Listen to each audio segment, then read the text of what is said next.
Have you ever noticed how heavy a thought can be? It weighs nothing on a scale, yet it can feel like you are carrying a mountain on your shoulders. It keeps you awake. It keeps you tight. It keeps you from the peace you deserve. I'm glad you're here. If you are listening to this, it's likely that your day has been long, or your mind is busy. Perhaps you are replaying conversations, worrying about tomorrow, or simply feeling a tension you can't quite name. That is okay. You don't need to force it to stop. And if you feel like it, you can gently let me know in the comments where you're listening from tonight. Sometimes, it's comforting to realize how many of us are quietly sharing this same moment from different corners of the world. You see, the mind is like a guardian dog. It barks at shadows because it wants to protect you.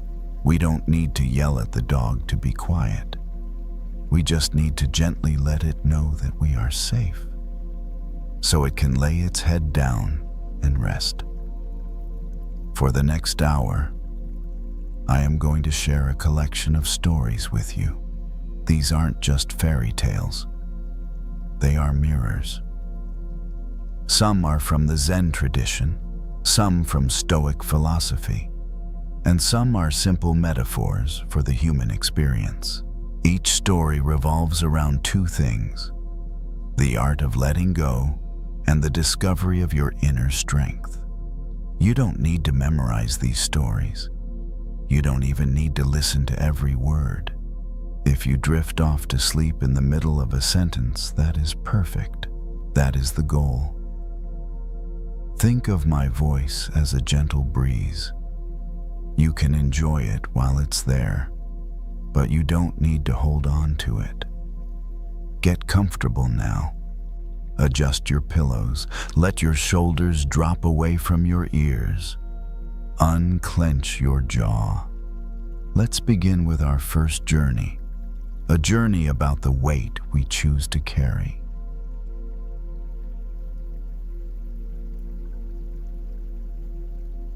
It felt tight long before it felt meaningful.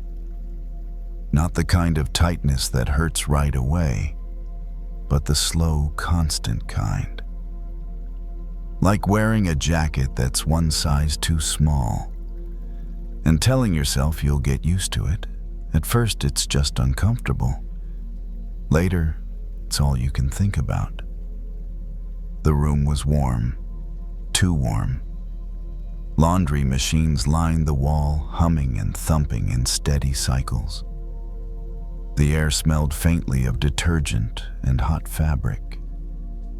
Chairs sat empty, facing nowhere in particular. Clothes moved in circles behind glass doors, over and over again. The rhythm was predictable, almost soothing if you didn't look at it for too long. Sitting there, a basket of folded clothes rested at the feet. Everything was clean. Everything was in order. And still there was a sense of being trapped inside something invisible. The day had been full. Not dramatic, just full. Messages answered, tasks completed, responsibilities met without complaint. The kind of day that looks fine from the outside. Inside, it felt like shrinking. There was a thought that came up often lately. I don't have room to breathe. It wasn't about physical space. The laundromat wasn't crowded. The chair wasn't uncomfortable. It was about the sense that every part of life had already been assigned a purpose. Every hour accounted for, every expectation wrapped tightly around the next, like being sealed into a shape that no longer fit. The dryer beeped softly. The sound cut through the hum, then disappeared again. The cycle continued. Fear showed up in a subtle way here, not as panic, but as impatience. As frustration with being stuck, as the worry that this tightness was permanent. What if this is it? What if there's no expansion coming? The idea pressed inward, making the chest feel smaller. Hands reached down and picked up a sweater. It was warm from the dryer, heavier than expected. Folding it required attention, sleeves aligned, fabric smoothed. The simple motion grounded the body in something tangible. As the sweater was placed on the pile, it became obvious how much pressure had been placed on movement lately. On progress, on visible change. But nothing in the room was in a hurry. The machines kept turning at their own pace. Clothes didn't resist being tumbled. They didn't worry about where they were going next. Sitting back again, attention returned to the feeling of constriction. It wasn't evenly spread. It lived mostly in the chest and shoulders, like a shell being formed around something soft. The image arrived without effort. A cocoon. Not the romantic version, not the triumphant before and after. The uncomfortable middle. The part where nothing looks like growth. Where movement feels restricted and the future shape is unknown. A cocoon isn't spacious, it's protective. That thought didn't immediately bring relief. Protection still felt like confinement, still felt limiting, still felt like being held in place when all the mind wanted was escape. Another dryer beeped. Someone down the row moved clothes from washer to dryer, then left again. The room returned to its steady rhythm. It became clear how often fear mistakes preparation for punishment. As if being held tightly must mean something has gone wrong. As if comfort and growth are supposed to look the same. But growth doesn't ask for permission. It often asks for patience. The cocoon isn't built to last forever. It's built to hold a process that can't happen in open air. Soft things need structure before they can support themselves. The idea settled slowly, not as an answer, but as a possibility. The tightness in the chest didn't disappear, but it shifted. It felt less hostile, less like a trap, and more like a pause with purpose. Hands reached for another piece of clothing, a t-shirt this time, lighter, easier to fold. The warmth faded quickly as it was exposed to the cooler air. The body noticed that too. How quickly heat changes when conditions change. How nothing stays exactly the same for long. The fear of being stuck began to loosen just slightly.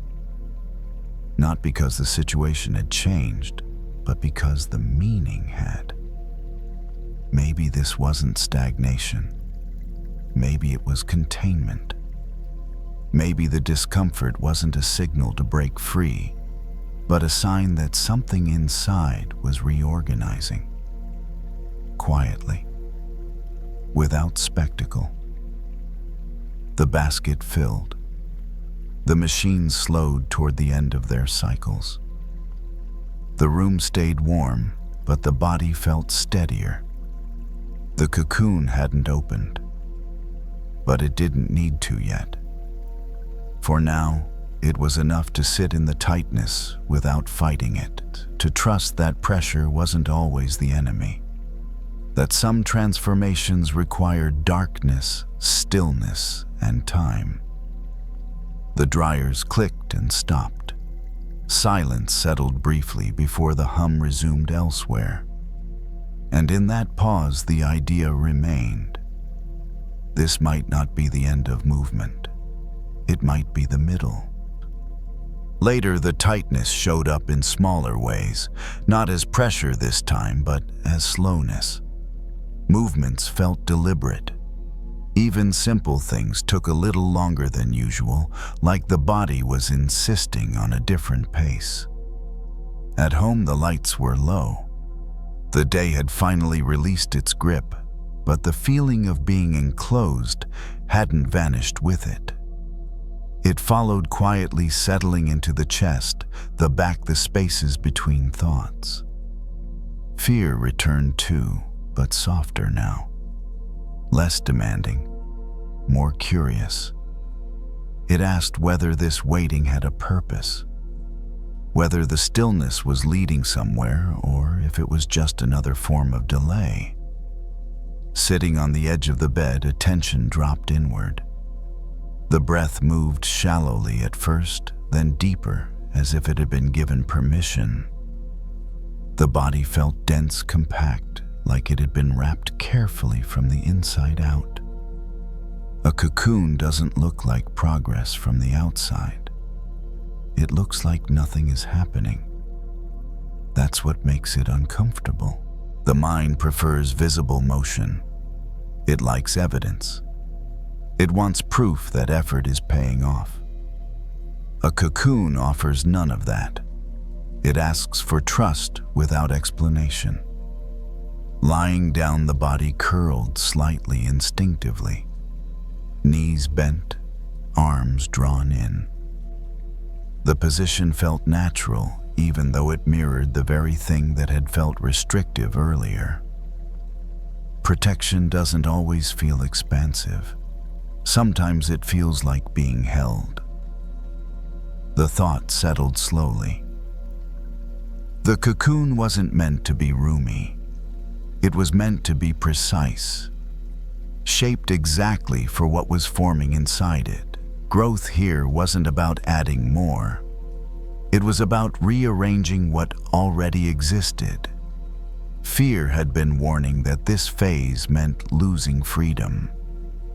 But freedom doesn't disappear inside a cocoon. It just waits for structure. Wings don't form in open air. They need pressure, boundaries, time.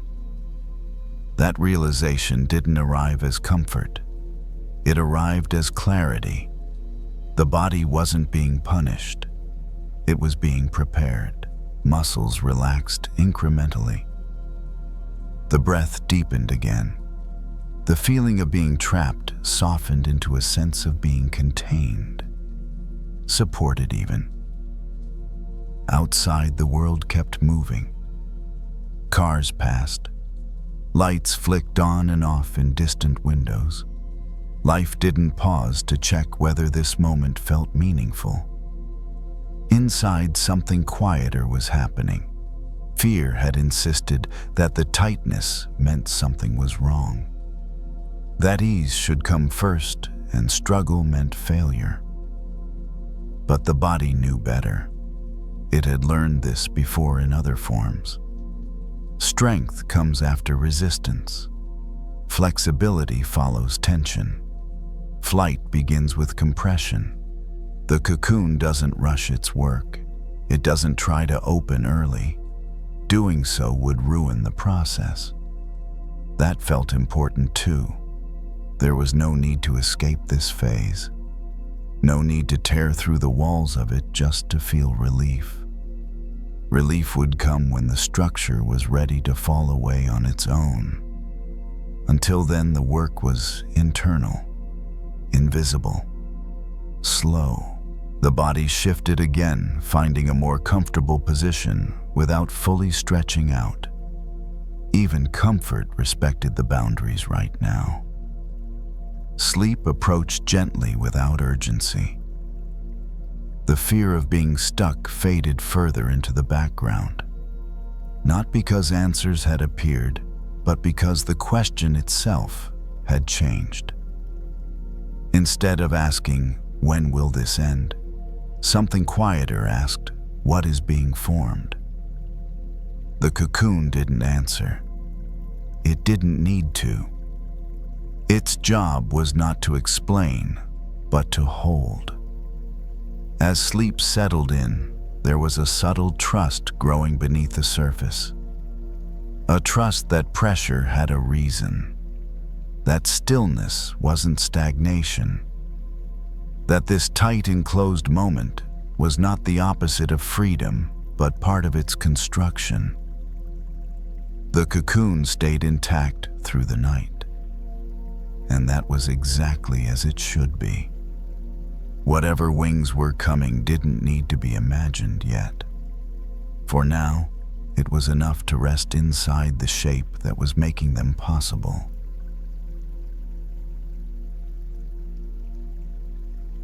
It didn't feel like a loss at first. It felt like a wrong turn. The kind that happens quietly without alarms or clear mistakes. One moment everything seems to be moving in the right direction. The next something expected simply isn't there anymore. The drive had started normally. Late afternoon light traffic moving slowly but steadily, the familiar stretch of road that usually led straight through. The GPS was on, not because it was needed, but because it felt reassuring to see the line drawn clearly ahead. Then the notification appeared. Route unavailable. Detour ahead.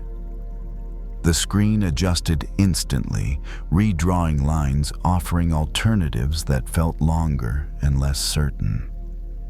The main route, the one that made sense, was gone. The body reacted before the mind formed a thought. A tightening in the chest, a slight clench in the hands on the steering wheel. Not anger, not panic, just resistance. This wasn't part of the plan. Traffic slowed further. Brake lights stretched ahead like a warning. The road sign confirmed it. The bridge up ahead was closed. Construction, indefinite timeline. The bridge had always been there. Reliable, unquestioned. Seeing it closed felt strangely personal, as if something dependable had been taken away without explanation. The idea of having to go around brought up irritation, then something softer beneath it, uncertainty. The GPS suggested a side road, narrower, less familiar. It added minutes to the drive, maybe more. The mind immediately calculated the inconvenience, the wasted time, the disruption. Fear slipped in quietly. What if this detour leads nowhere? What if it makes things worse? The instinct was to wait, to pull over, to check for updates, to see if the bridge might reopen sooner than expected. Waiting felt safer than choosing a route that hadn't been tested. But cars behind kept moving. The moment didn't allow for long hesitation. The turn signal clicked on. The wheel turned. The car left the main road and entered a quieter street lined with older houses and tall trees. The change was immediate. Fewer cars, less noise. A different rhythm altogether. At first, the unfamiliarity felt uncomfortable. The landmarks were gone. The mental map no longer applied. Every intersection required attention instead of autopilot. The body stayed tense, alert for signs of trouble.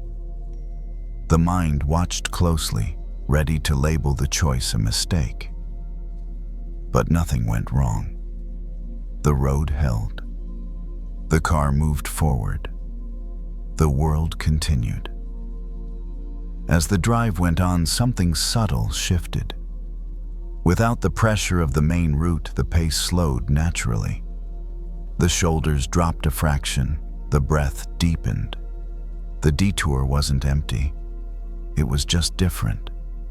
Sunlight filtered through the trees, creating moving patterns across the windshield.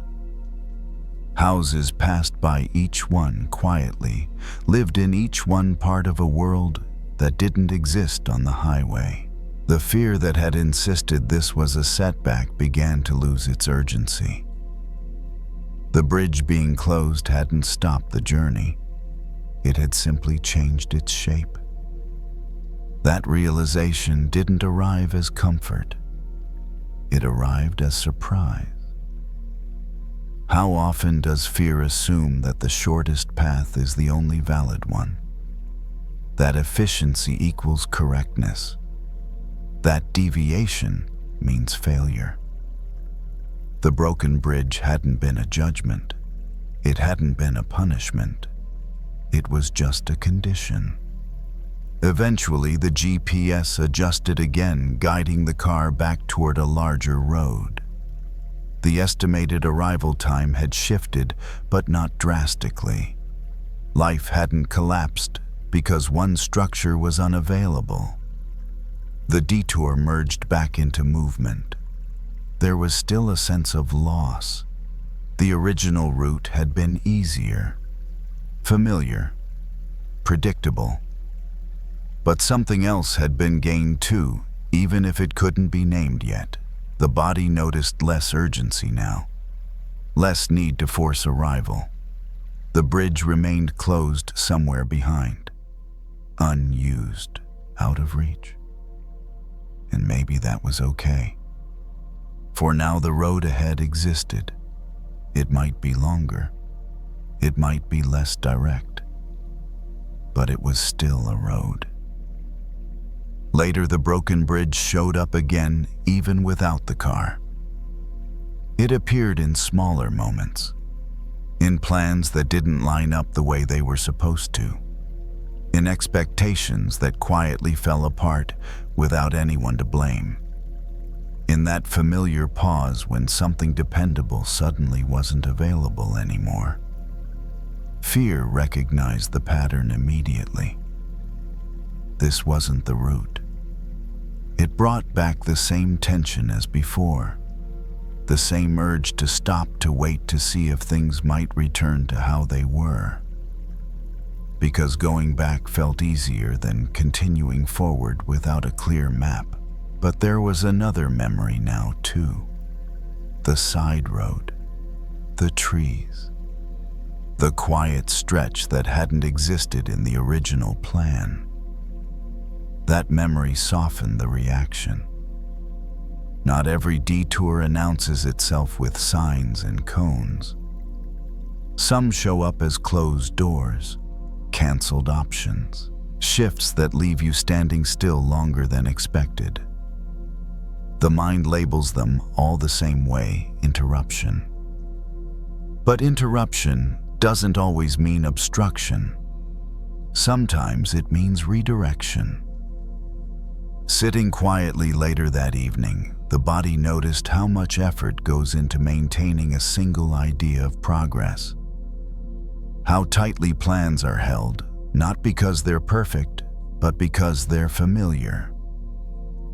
The bridge felt safe because it had been crossed so many times before.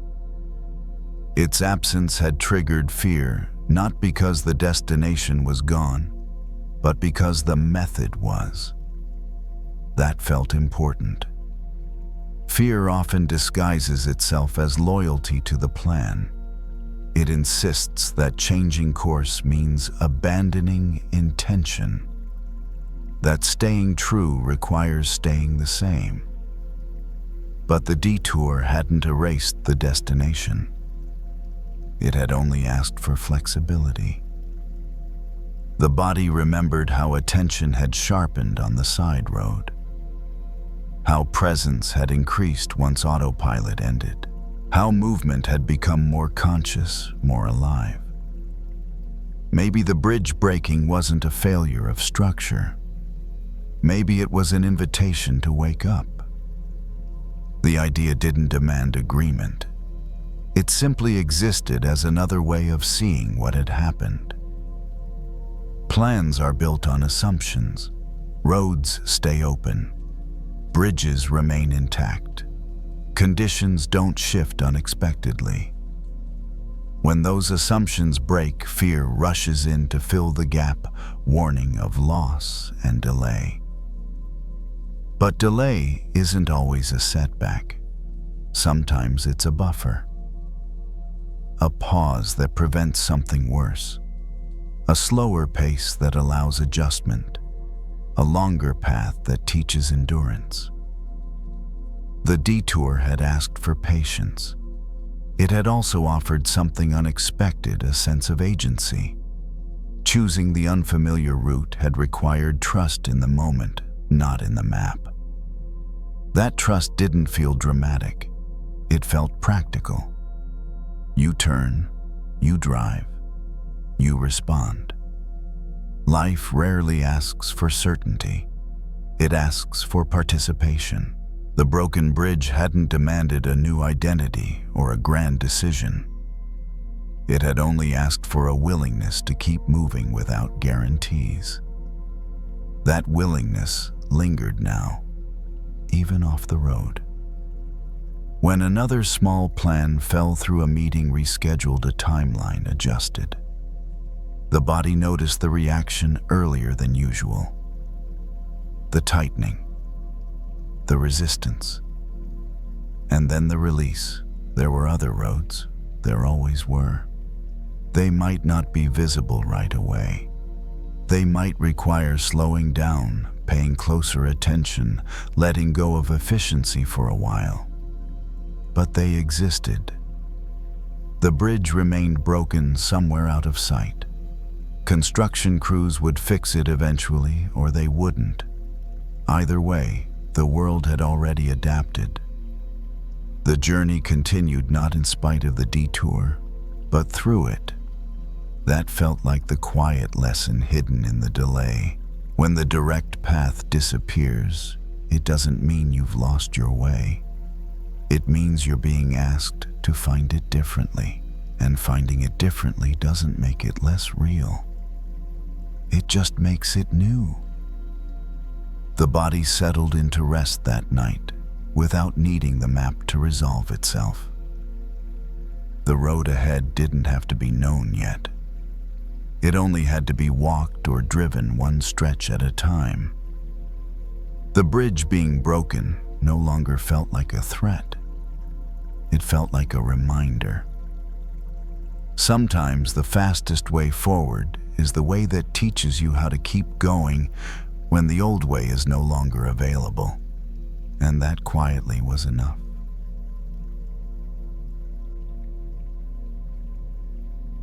There's a certain kind of darkness that feels heavier than the rest. Not because it's louder or more frightening, but because it comes after you've already been tired for a long time. The kind that shows up when you've been holding on, telling yourself you just need to get through a little more. The break room was quiet. Not silent, just muted. A vending machine hummed steadily against the far wall, its lights too bright for the hour. A clock ticked above the sink, each second landing clearly in the still air. It was late. Or early. The difference had stopped mattering. A paper cup sat on the table, filled with tea that had already gone lukewarm. Steam had disappeared a while ago, but the cup was still warm enough to hold between both hands. That small warmth felt important. The shift wasn't over yet, but it was close. That was the hard part. When the end is far away, endurance feels possible. You settle in. You pace yourself. But when the finish line is almost visible, the body seems to notice how much it has already spent. The fatigue moved differently now. Heavier in the limbs, thicker behind the eyes. Thoughts slowed not into calm, but into something dull and resistant. Fear crept in quietly, disguised as doubt. What if this never gets easier? What if this is just how it feels now? The idea didn't shout. It didn't need to. It landed softly and spread. Outside the small window, the sky was still dark. Not the deep black of midnight, but a softer shade that hinted at change without offering proof. Streetlights reflected off damp pavement. Everything looked paused, as if waiting for permission to move again. The body leaned back in the chair. The plastic creaked in response. The sound felt too loud in the quiet room. There was an urge to check the time again, even though it had just been checked. To measure how much was left. To calculate whether the energy would hold. But the numbers didn't help. The darkness felt personal in moments like this. As if it were saying something about endurance, about limits, about whether the effort had been worth it. The vending machine clicked softly, then went back to humming. The clock kept ticking. The room didn't care about the story forming in the mind. That was noticeable. Nothing in the space suggested danger, no alarms, no emergencies, just tiredness doing what tiredness does when it's been stretched thin. The cup was lifted again, a small sip. The taste was faint now, but still there. The warmth traveled down slowly. There was a memory of other moments like this. Different nights, different rooms. The same feeling of being right at the edge of something breaking or changing. It was always hardest right before relief arrived. But in the moment, that pattern was easy to forget. Fear thrives in that forgetting. It convinces you that the current state is permanent, that the darkness has no direction. But darkness isn't static. It moves even when it looks still. The sky outside the window shifted almost imperceptibly. A fraction lighter near the horizon. So subtle it could be missed if you weren't looking for it. The body noticed before the mind did. A slight easing in the chest, a breath that went deeper without effort. The shift didn't fix the fatigue. It didn't erase the heaviness. But it changed the quality of it. The tiredness felt less hopeless, more transitional. This wasn't collapse. It was completion approaching. The thought didn't bring excitement. It brought steadiness. The hardest part of the night wasn't proof of failure. It was proof of proximity. The body was tired because it had carried something all the way here. The clock ticked again. The vending machine hummed. The tea cooled further. Outside, the sky continued its slow, patient change. Nothing dramatic happened. Nothing needed to. The darkness was still there, but it no longer felt endless. It felt like the moment just before something shifts. And for now, that was enough to keep sitting, enough to keep breathing, enough to stay. The darkness didn't lift all at once. It loosened. At first, it was barely noticeable, a soft thinning near the edges like a shadow pulling back without announcing itself. The sky outside the window shifted from black to something gentler, a deep blue that suggested change without confirming it. Inside the break room, nothing else moved. The vending machine hummed the same low note.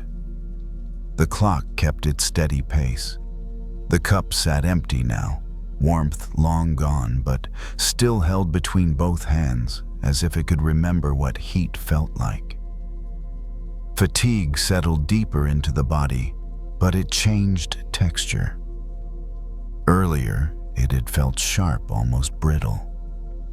Now it felt heavier, slower, as if it were ready to be set down instead of fought against.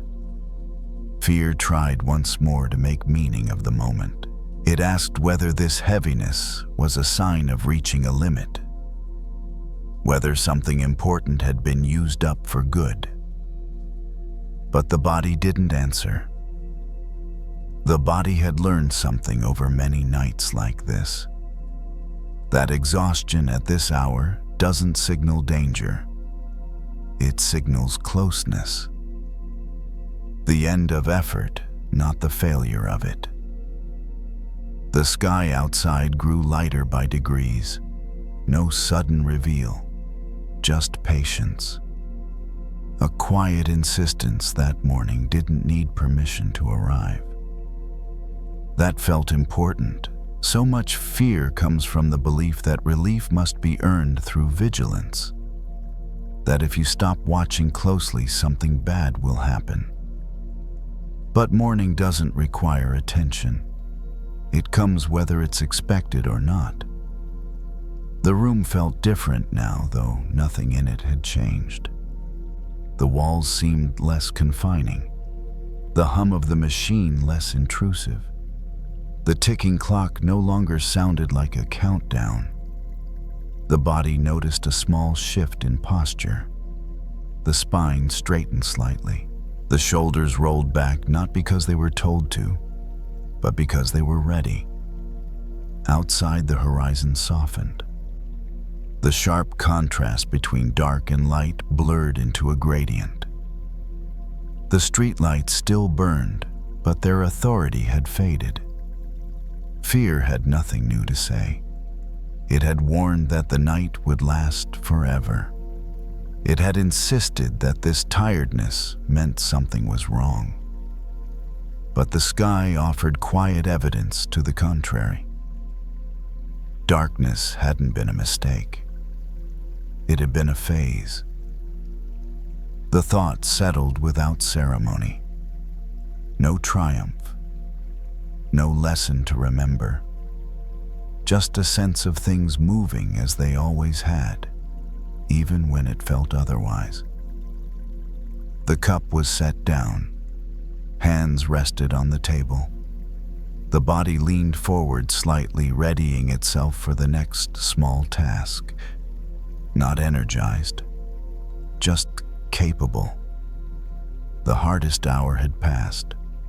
Not because anything dramatic happened, but because time had done what it does. It moved.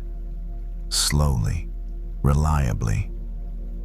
The sky outside was unmistakably lighter now.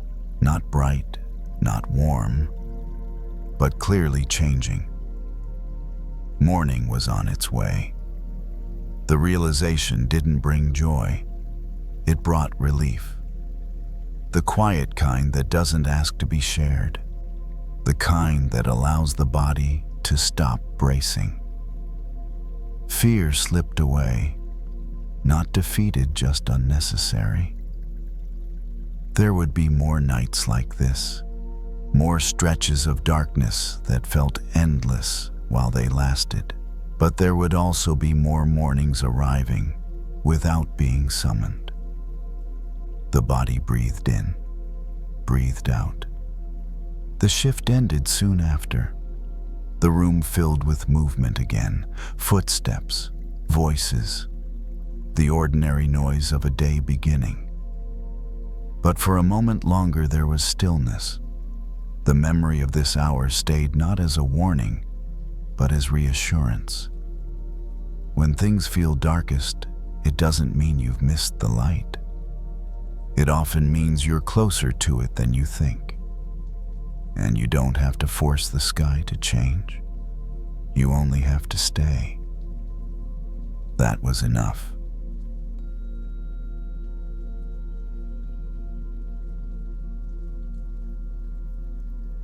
Strength is often imagined as resistance, as standing firm, as pushing back. But there is another kind of strength that doesn't look impressive at first glance. It doesn't announce itself. It doesn't raise its voice. It just keeps growing. That evening, the walk home was slower than usual. The street was quiet, lined with small houses and trees that had seen better days. Porch lights were already on, casting soft circles onto the sidewalk. Somewhere nearby, a dog barked once and then went silent again. The path cut through a narrow strip of grass between the sidewalk and the curb. It had been stepped on all day. By people rushing to cars, by delivery workers, by kids cutting corners. The blades were bent flattened, pressed close to the soil. It would have been easy to miss. The irritation from earlier in the day hadn't gone anywhere. A customer's tone, a comment that carried more edge than necessary. The kind of interaction that leaves a residue long after it's over. Nothing loud, nothing dramatic, just disrespect dressed as normal conversation. Anger rose in the familiar way. Tight shoulders, faster steps. The mind replaying what should have been said instead. I should have pushed back. I shouldn't let people talk to me like that. Why do I always swallow it? The anger felt justified, necessary even, like proof of self-respect. A foot stepped off the sidewalk and onto the grass without thinking. The ground was soft from recent rain. The blades folded under the weight, easily offering no resistance at all. That felt irritating too. The mind noticed the parallel immediately and didn't like it. Being flexible gets mistaken for being weak. Yielding gets confused with losing. Not reacting gets labeled as failure. The anger leaned into that story. You let them walk all over you. The foot lifted again. Another step. More grass pressed down. And then something small happened. A breeze moved through the street, barely noticeable, enough to stir the leaves in the trees, enough to ripple through the grass. The blades that had been flattened didn't spring back instantly. They took their time, slowly, quietly. But they did rise, not all the way, not perfectly, but enough to stand again. That image stayed. The walk continued. The irritation didn't disappear, but it softened at the edges. It became possible to feel what was underneath it. Embarrassment. The wish to be treated with care. The old fear that being calm means being overlooked. Anger often stands in front of those feelings. It makes itself large so the softer parts don't have to be seen. A car passed, headlights sweeping briefly across the grass. For a second, the bent blades caught the light bright against the darker soil. Then, the light moved on. The grass didn't chase it. There was a memory of another time years ago when anger had been expressed loudly. When words had been sharp and precise, when the response had been immediate silence. It had felt like winning for about 5 minutes. Later, there had been distance, awkwardness, a relationship that never quite returned to its earlier ease. The anger from today wanted a similar release, a sharp message, a pointed comment next time. A line drawn in permanent ink. But the image of the grass lingered. Grass doesn't grow by fighting the foot. It grows by staying rooted, by bending when needed, by using pressure as information, not instruction. That didn't mean letting harm continue. It didn't mean accepting disrespect. It just meant recognizing that immediate retaliation isn't the only form of strength. The walk slowed even more. The steps became deliberate. The breath matched the pace. The irritation loosened enough to notice something else: fatigue. Not just physical, but emotional. The tiredness that comes from bracing all the time. Anger requires effort. It keeps the system alert, ready to defend. Yielding when chosen consciously can be restful. Another step onto the grass, another bend, another slow return. The thought came quietly. What if I don't have to harden to survive this? It wasn't a conclusion, just a question. The house came into view. The porch light was already on. The door was still closed. The day wasn't resolved. The interaction hadn't been addressed. Nothing had been fixed. But the body felt different than it had an hour ago. Less braced, less sharp. The grass behind lay slightly flattened, already beginning its slow return. Not defeated, just alive. The next day didn't arrive with clarity. It arrived with routine. Morning light came in through the window at an angle that made dust visible. Coffee brewed, shoes were tied, the body moved through familiar motions while the mind stayed half a step behind. The memory of yesterday's interaction was still there, but it felt different now.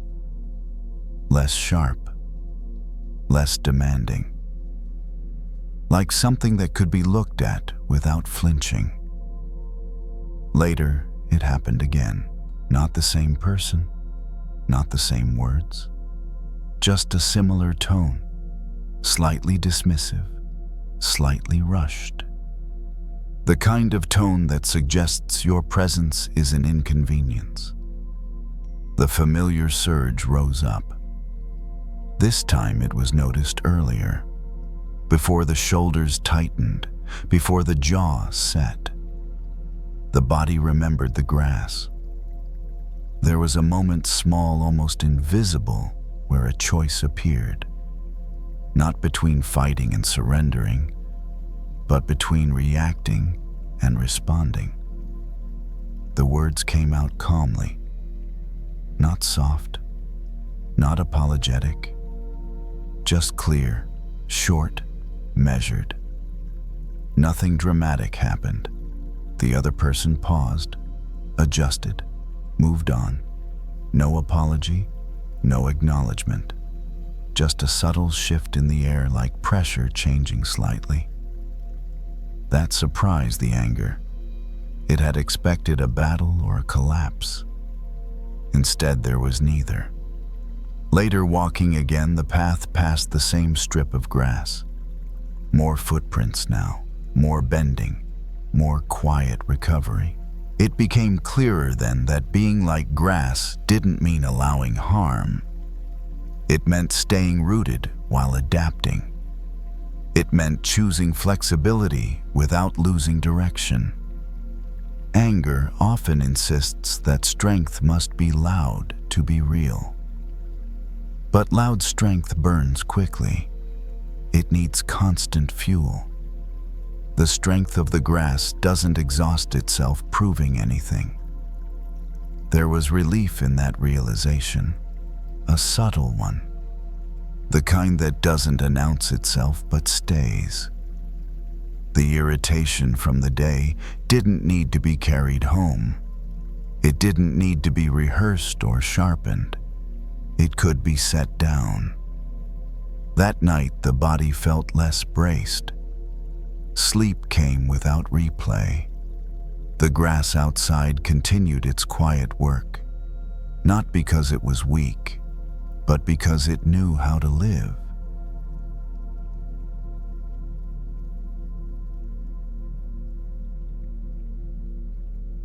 Anger doesn't always need a target. Sometimes it just needs a place to bounce.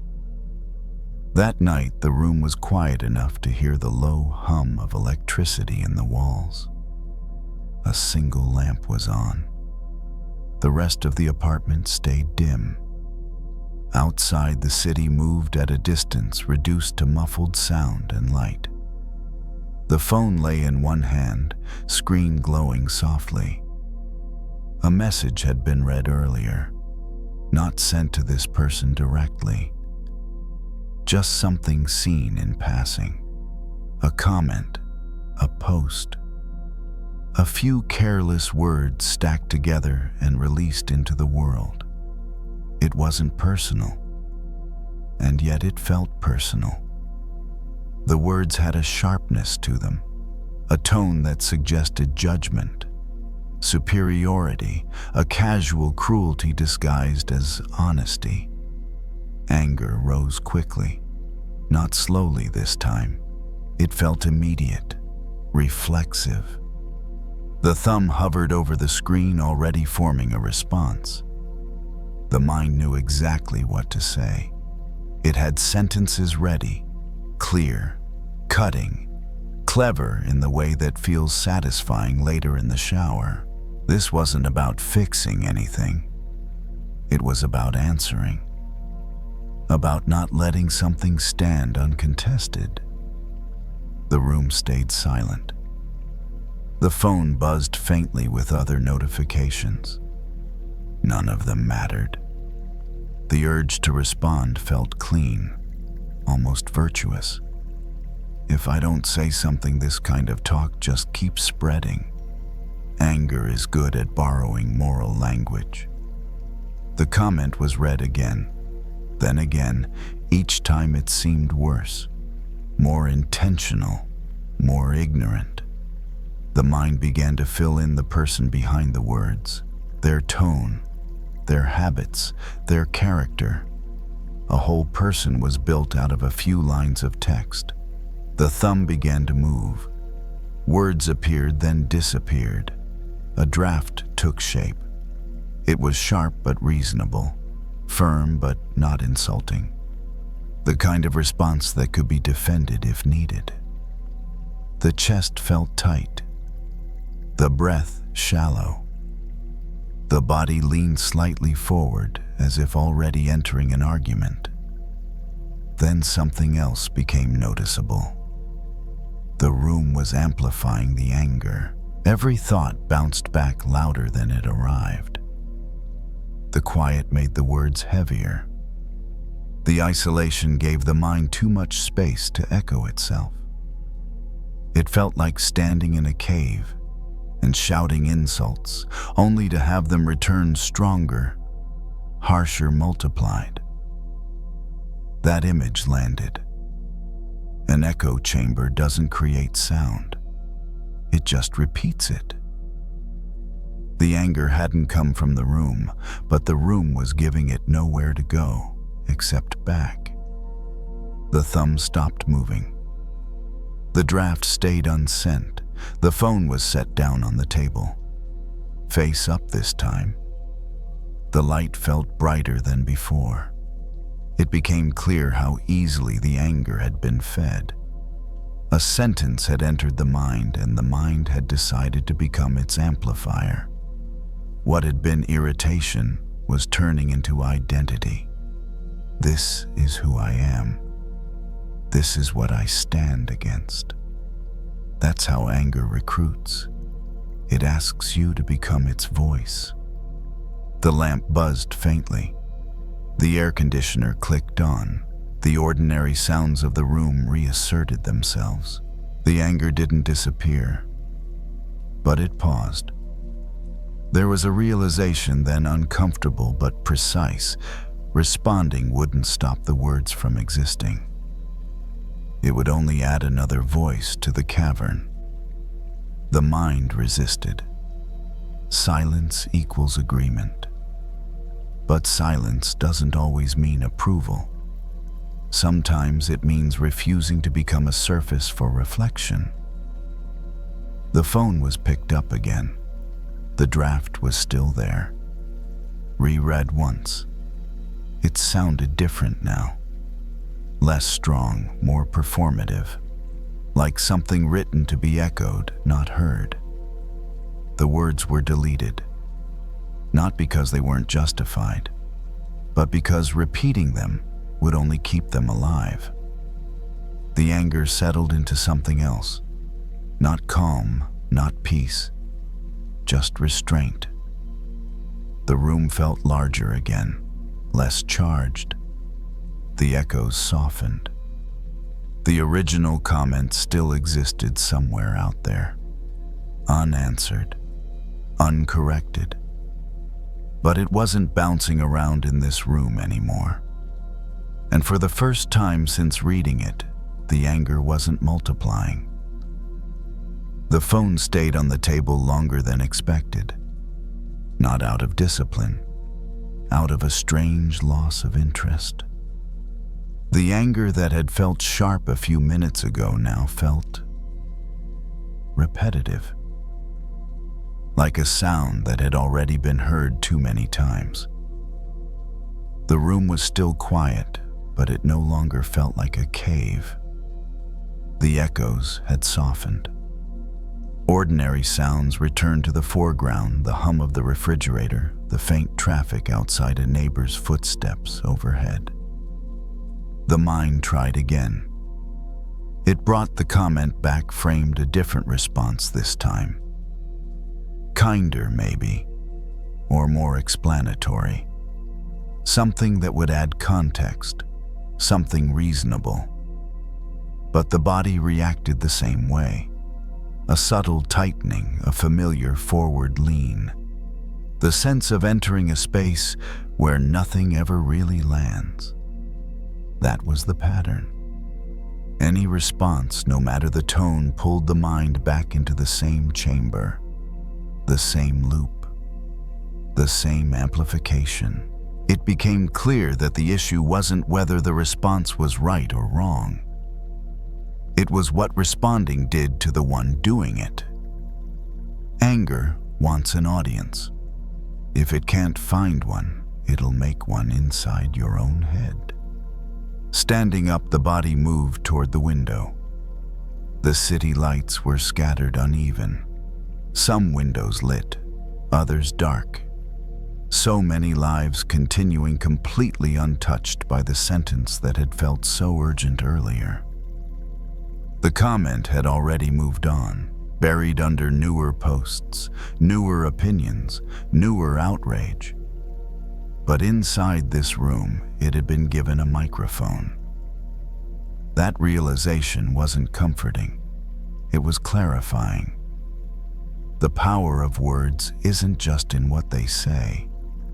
It's in how long we let them echo. There was a memory of past arguments years ago where sharp words had been exchanged. Each one justified. Each one returned with interest. No one had walked away feeling understood, only louder. Those moments hadn't failed because the points were wrong. They had failed because the space couldn't hold them without distortion. Echo chambers don't discriminate. They amplify kindness and cruelty alike. Whatever you throw in comes back, altered, stronger, less true.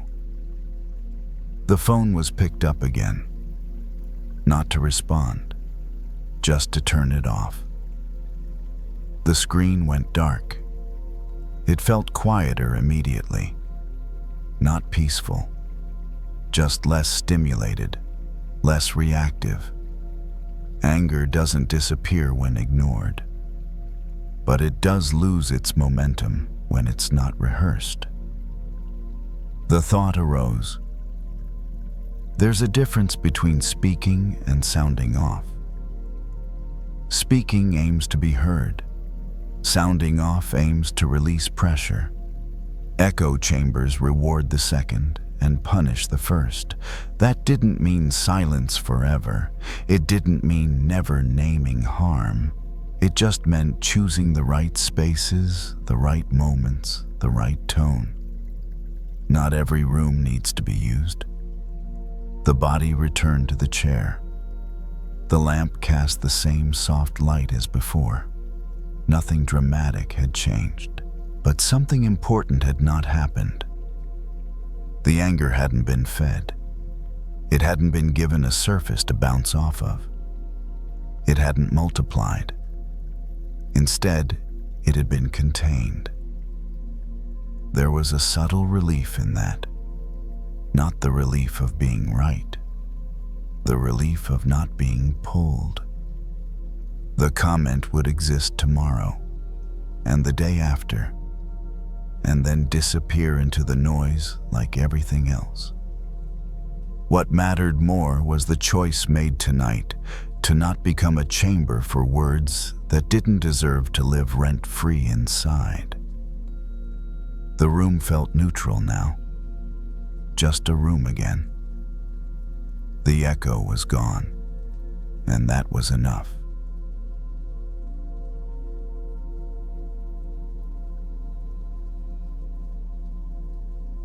The spill happened fast. One small bump of the elbow, a light clink against the table, and then the sound water rushing where it wasn't meant to go. It wasn't a lot of water, just a bowl half full tipped over on the kitchen counter. It spread quickly, slipping toward the edge, dripping onto the floor in thin lines. The reaction came just as quickly. A sharp inhale, a flash of irritation, a sentence already forming in the mind. Of course this happens now. Not because of the water, because of everything else layered underneath it. The day had already been long, a disagreement earlier that hadn't really ended. A conversation that stopped too soon, a feeling that something important had been mishandled, left open. The spill became the symbol. Paper towels were grabbed. Water was wiped up fast, almost aggressively. The bowl was set back upright, empty now, innocent again. But the anger didn't go with the water.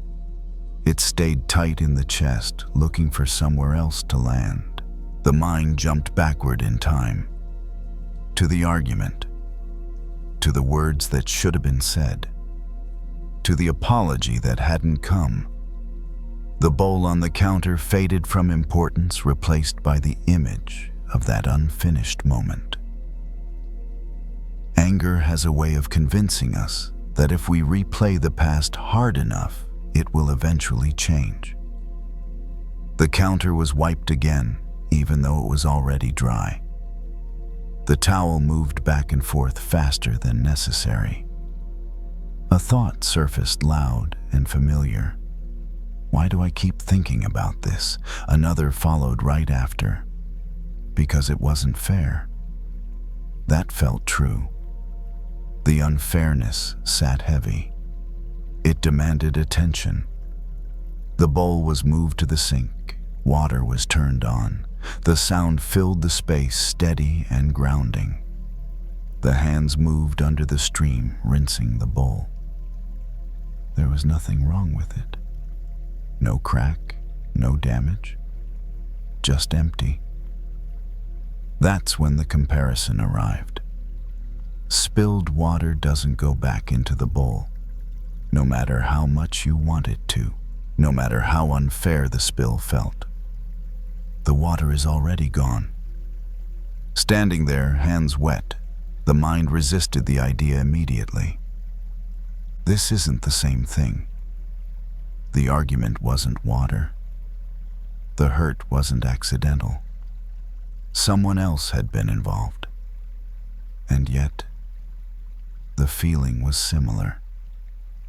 The wishing things had gone differently. The urge to rewind. The quiet insistence that if the moment could just be replayed, everything would settle. The water kept running. The bowl stayed empty. There was a memory of being told long ago, "Don't cry over spilled milk." It had always sounded dismissive, like a way to shut down real disappointment. But maybe it wasn't about dismissing the loss. Maybe it was about noticing where the attention was being placed. The water on the counter had been wiped up quickly, efficiently, without drama. Because there was something else to do: move forward, clean up, continue the evening. The emotional spill hadn't been treated the same way.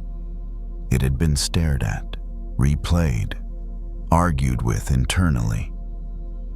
The mind had been kneeling on the floor, mourning a bowl that could never be refilled. The faucet was turned off. The bowl was set on the drying rack upside down. Empty bowls don't mean failure. They mean space. That thought didn't land comfortably. Space can feel like absence before it feels like possibility. The body leaned against the counter. A breath went out slower than expected. The argument returned again, softer this time. Not the words, but the feeling. The tightness. The disappointment. The sense of being misunderstood. It became clear that none of that would change by standing here replaying it. The water wouldn't return. The moment wouldn't rewrite itself. What could change was where attention went next. The towel was hung to dry. The floor was already clean. The bowl would be used again tomorrow. Nothing dramatic had been lost, but something had been learned quietly. Holding on to what spilled keeps your hands wet and your mind stuck. Letting it go doesn't mean pretending it didn't matter. It means accepting that it already happened. The bowl sat there, simple and empty, waiting to be filled again. Later that evening, the house settled into its quieter rhythm. The lights were dimmed. The sounds softened. The bowl sat where it had been left, clean, dry, turned upside down on the rack. It was still empty. That shouldn't have mattered. And yet the mind kept returning to it as if something unfinished were waiting there. The argument came back too. Not as sharply as before, but persistent. The mind offered new versions this time, slightly kinder words, slightly clearer explanations, a moment where everything landed the way it was supposed to. If I had said it differently, if I had waited, if I had just one more chance. Regret has a quiet voice, but it's relentless. It doesn't shout. It whispers the same sentence over and over until it sounds like truth. The body sat on the couch, but the mind stayed in the past, kneeling over that spilled moment, trying to scoop it back up with bare hands. There was a realization then, gentle but firm. Regret and care often get confused. Caring says, "This mattered." Regret says, "Stay here." One honors what was important. The other traps you in what can't be changed. The bowl hadn't been careless. It had simply been in the wrong place at the wrong time. The spill hadn't meant anything about the future. It was just an event, a moment that passed. The argument was the same. It had happened. It had landed the way it landed. No amount of replay would make the water climb back into the bowl. That didn't mean the relationship was empty forever. It meant this particular moment was over. The kitchen was passed again on the way to get a blanket. The bowl caught the eye once more. It looked ordinary now, neutral, no longer charged with meaning. There was a thought, soft, almost practical: I can get another bowl. Not to replace what was lost, to continue. That was the difference. Letting go isn't the same as giving up. Giving up says, nothing else matters now. Letting go says, this moment is finished. Another one can begin.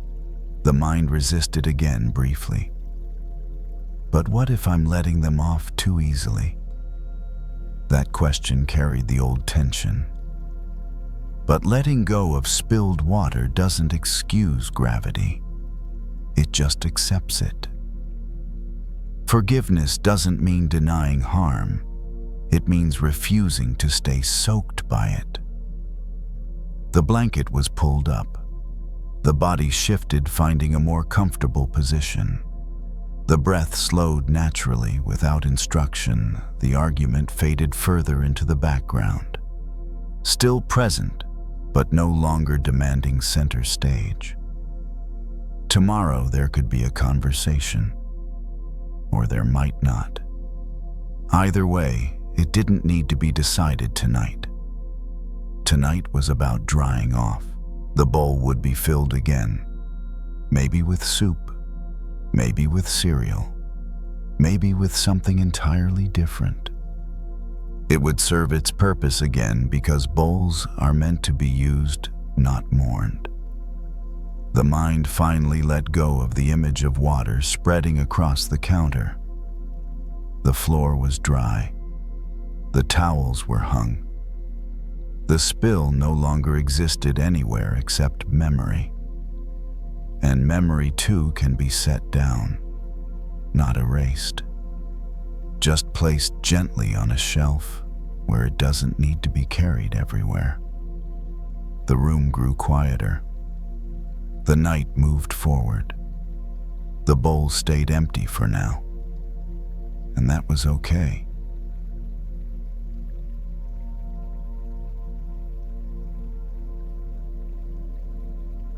They got home later than they meant to. Not because the work was impossible, but because leaving felt like letting something go. The last email, the last check, the last glance at the calendar. The small invisible rituals that made them feel like they were still in control. When they finally stepped inside, the house was quiet. No music, no TV, just the soft sound of the HVAC running a low, steady breath in the walls. A porch light spilled in through the front window, thin and pale. They stood in the entryway for a moment without moving, still wearing their outside self. The jacket, the shoes, the posture. That posture had become automatic over the years. Shoulders back, face neutral, eyes alert. The kind of body language that says, I've got this. Even if underneath the body felt tired in places no one could see. They reached up and loosened the knot of their tie, then paused. Something about the motion made their chest tighten slightly, like removing it would mean admitting how much the day had taken out of them. So they left it on a little longer than necessary. In the hallway mirror, they caught their own reflection. The outfit still looked sharp. The hair was still in place. The expression was controlled, practiced, familiar. They had worked hard to build this version of themselves. Not in a vain way, in a survival way. A long time ago, they learned that being respected felt safer than being misunderstood. That looking capable often meant being left alone. That in certain rooms you had to arrive already armored. And over time, the armor got heavier. They stepped into the bedroom and opened the closet. The hangers were arranged neatly. Shirts grouped by color. Shoes lined up like a quiet parade. Everything in its place. Everything ready. They slipped the jacket off first. The fabric lifted away from their shoulders like a weight, leaving almost before they noticed it was there. They hung it carefully, smoothing the sleeve, adjusting the collar. It looked like nothing special on a hanger, just cloth. They unbuttoned the shirt, folded it once, then twice the way they always did. The motions were efficient, practiced. In the background, a ceiling fan turned slowly, its soft whir filling the room, like a gentle metronome. They sat on the edge of the bed and stared at their hands. Even without the jacket, they still felt the day on their skin. A meeting that didn't go well. A moment where someone challenged them. The way their voice had stayed steady while their stomach tightened. The way they'd smiled at the right times. It was strange how quickly a person could become a role. At work, they were the one who knows, the one who can handle it, the one who keeps it together. Those titles weren't official, but they lived in people's expectations. And those expectations had their own gravity. They reached for the tie again and finally pulled it loose. The fabric slid through their fingers, smooth and cool, then fell into their lap. For a second, they just held it there. It hit them then how much they depended on the costume. Not for others, for themselves. The clothes were proof. Proof that they mattered. Proof that they belonged. Proof that they weren't the younger version of themselves anymore. The one who had been overlooked, underestimated, talked over. They stood and walked back to the closet, tie still in hand, and hung it beside the jacket. Seeing it there, still quiet, made something inside them shift. If the jacket is just cloth, then what was the power they'd been carrying all day? Where did it actually live? They turned away from the closet and looked around the room. A lamp on the dresser, a water glass, a small stack of books they kept meaning to read. Ordinary objects, indifferent to job titles, indifferent to performance. The room didn't care who they were outside. The ceiling fan kept turning. The air moved gently across their skin, and for a moment they felt the simplest thing. They were still here, not as a role, not as a reputation, not as an image, just as a person in a quiet room with a tired body. They sat down again this time, letting their shoulders drop fully. The release felt almost unfamiliar, like taking off shoes you didn't realize were too tight until they're gone. A thought rose up, soft but clear. What if I'm allowed to be myself after the cloak comes off? It wasn't a question about quitting or escaping. They weren't imagining throwing everything away. They had built a life. They had responsibilities. They cared about doing well. But somewhere along the way, the doing had started to replace the being. And if they were honest, the being had been waiting patiently underneath all of it, like skin under a uniform. They stood and walked to the bathroom, turning on the faucet. Water ran cold for a second, then warmed. They washed their hands slowly, watching the way the water moved over their fingers, clear and simple.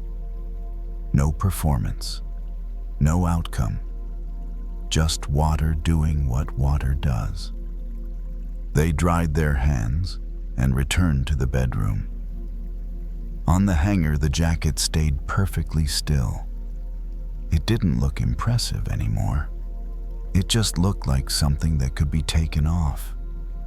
And that felt like a kind of freedom. Later that night, the house grew even quieter. The sounds of the day had faded. No notifications, no conversations replaying themselves quite as loudly. just the low hum of the ceiling fan and the occasional creak as the house settled into itself. They lay back on the bed without turning off the light right away. One arm rested across their stomach, the other along the mattress. Their breathing slowed naturally, without effort, without instruction. Their eyes drifted to the closet again. The jacket hung there exactly as they had left it.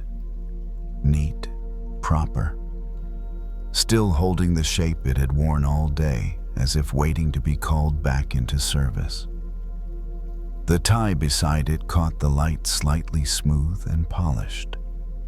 It struck them how small it all looked from here. Earlier, those things had carried weight, authority, expectation. Now, in the quiet, they looked almost fragile. Temporary. They thought about how easily the world confuses the symbols for the substance. Titles, clothing, access, attention. Those things can open doors. They can make life easier in certain ways. They can protect you in rooms where being seen as powerful matters. But they are not the power. They are the cloak. And cloaks by nature are meant to be worn and removed. The person lying there had worn many cloaks in their life. Student, new hire, expert, leader. Each one had taught them something. Each one had required a posture, a tone, a way of holding themselves. None of them had been false, but none of them had been the whole truth either. They shifted slightly on the bed, feeling the mattress give under their weight. The body underneath the rolls felt steady, solid, real in a way that didn't depend on being recognized. There was a quiet relief in that. They remembered moments when they had been afraid to take the cloak off, afraid that without it, they would disappear, that people would stop listening, that they would lose whatever respect they had earned. But here alone in the room, nothing vanished. They were still breathing, still thinking, still present. The respect they needed most tonight wasn't coming from outside anyway. It was coming from the simple act of letting themselves rest. They reached over and turned off the lamp. The room softened instantly, edges fading into shadow. The fan continued its slow rotation, steady and indifferent. In the dark, it was easier to tell the difference between what was carried and who was carrying it. The cloak hadn't given them their voice. It hadn't given them their judgment. It hadn't given them their capacity to care, to decide, to endure. Those things had been there before the jacket ever was. They would be there tomorrow too. Tomorrow they would put the cloak on again. Step back into the world. Play the roles that help things function. There was nothing wrong with that. The cloak had its place. But it wasn't fused to them, and tonight at least they were allowed to set it down. That knowledge settled in gently, like a hand placed on the chest. They didn't need to strip their life down to nothing to be real. They didn't need to reject success to keep their soul. They didn't need to choose between being capable and being human. They could wear the cloak without mistaking it for their skin. As sleep crept closer, one last thought passed through, simple and unforced. Even without the crown, even without the room, even without the name on the door, they were still the one living this life, and that was enough.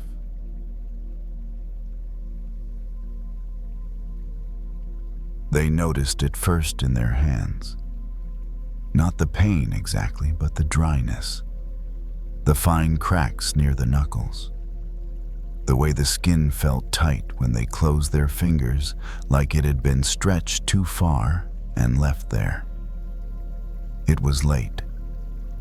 The bathroom light was dimmed to its softest setting, the kind meant for nighttime. The rest of the house was quiet. No voices, no movement. Just the faint sound of water moving through the pipes somewhere behind the walls. They turned on the faucet and let the water run warm, holding their hands underneath it longer than necessary. The heat felt good, grounding. When they turned the water off, the silence returned slowly, like the room was exhaling. On the counter sat a small bottle of lotion. Nothing special. No brand they were loyal to. Just something they'd picked up once because their hands hurt and it was there.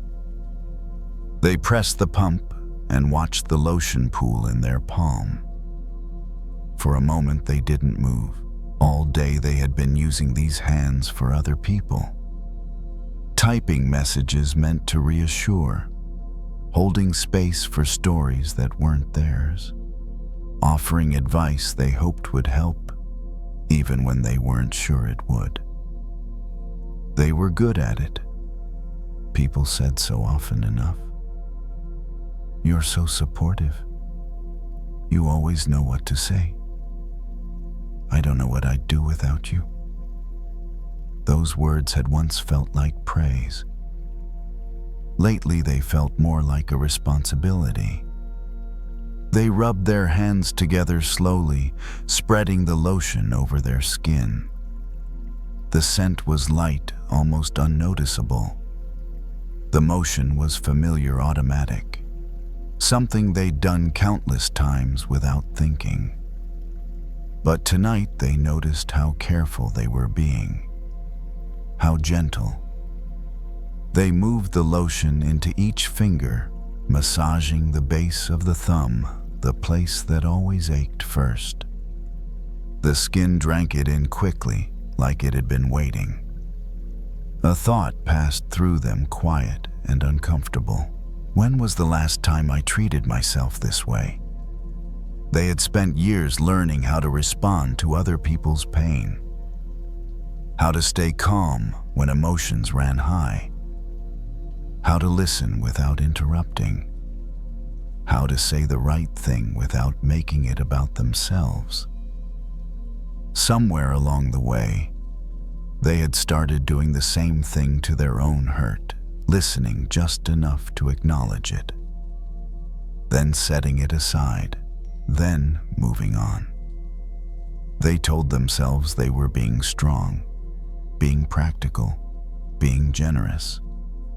But standing there now, hands slick with lotion, they could feel the cost of that habit. The mirror reflected them back, tired eyes, a face that still knew how to look composed, even when the inside felt thin. They met their own gaze briefly, then looked away, focusing instead on the simple task in front of them. They reached for a towel and dried their hands slowly. The cracks didn't sting as much anymore. The skin felt softer, more flexible. Not healed, but helped. They leaned back against the counter and let their shoulders drop. The release was small, but noticeable. Like setting down a bag they hadn't realized was digging into their arm. Throughout the day, they had been the one who listened, the one who checked in, the one who stayed steady when others couldn't. It felt good to be needed. It gave them a sense of purpose, of worth. But it also made it very easy to forget that need goes both ways. They picked up the lotion bottle again and turned it over in their hands. The label was smudged, the cap slightly crooked. It had been tossed into bags, dropped once or twice, used whenever someone else needed it. They realized then that they had been waiting for someone else to notice the cracks, waiting for someone else to offer care, waiting for someone else to say, "Hey, you don't have to hold everything alone." But tonight, no one was here to do that. And strangely, that didn't feel as lonely as it used to. They placed the bottle back on the counter and rested their palms flat against the cool surface. The contrast between the cold stone and their warmed skin made them pause. There was a quiet truth sitting just beneath the surface of the moment. Healing doesn't always come from being helped. Sometimes it comes from helping yourself in the exact way you've been offering to everyone else. They stayed there a little longer, breathing evenly, letting the idea settle without trying to shape it into a rule or a promise. The hands felt better now. Not perfect, but acknowledged. And for the first time that evening, that felt like enough. They turned off the bathroom light and let the room fall into shadow, leaving only the small nightlight glowing near the floor. The house felt different now, quieter, but not empty. More like it was holding space. They walked down the hallway slowly, noticing the way the floor felt cool under their feet. The sensation grounded them in their body in this moment instead of pulling them back into the day. In the bedroom, they sat on the edge of the bed and rested their hands in their lap. The skin felt softer now, more comfortable. The tightness had eased. It wasn't just the lotion. It was the attention. They thought about how often they had rushed past their own signals. The heaviness in the chest, the shallow breath, the way their jaw clenched when they said yes one too many times. Those signs had been there all along, quietly asking to be noticed. But noticing felt dangerous once. If they stopped to feel, would everything fall apart? If they admitted they were tired, would they still be useful? If they asked for help, would anyone show up? Those questions had shaped their habits more than they realized, so they became the one who didn't need much, the one who could handle it, the one who healed others. That role brought connection, appreciation, a sense of being indispensable. It also brought isolation, because the healer, they learned, often forgets how to receive. Lying back on the bed, they stared at the ceiling as the fan turned slowly above them. Each rotation was unhurried, consistent, unconcerned with outcome. The rhythm was calming in a way that didn't ask anything in return.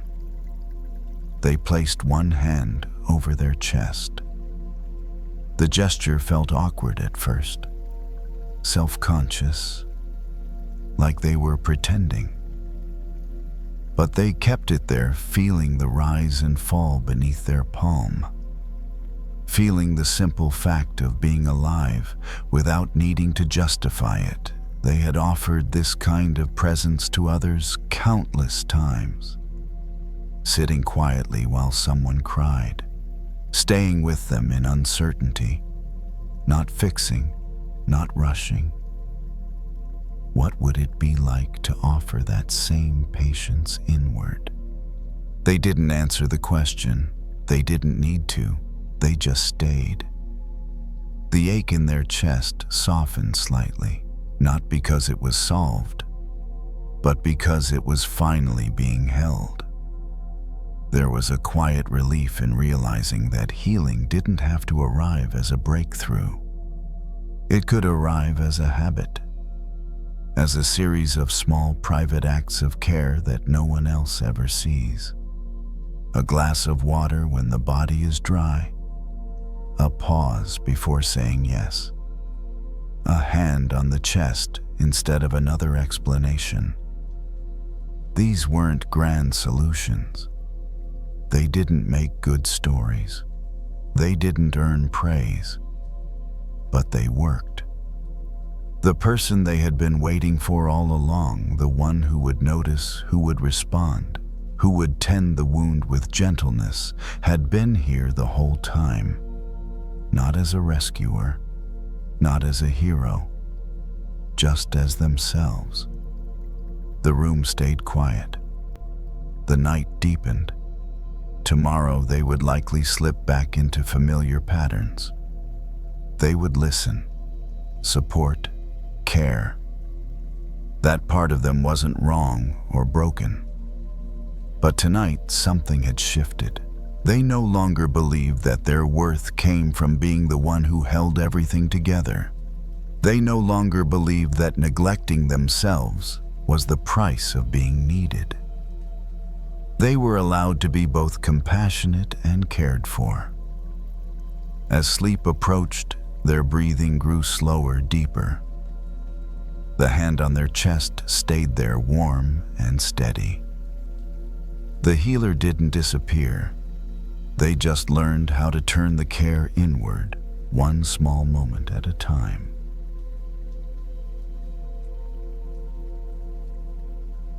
They didn't remember when it started, not the moment exactly. Just the feeling of slowly adjusting themselves to fit. Lowering their voice in certain rooms, choosing words carefully, smiling at the right time, holding opinions loosely even when they felt strong inside. It wasn't a lie, it was adaptation. And for a long time, it felt like maturity. That evening, they were walking through their neighborhood as the light faded.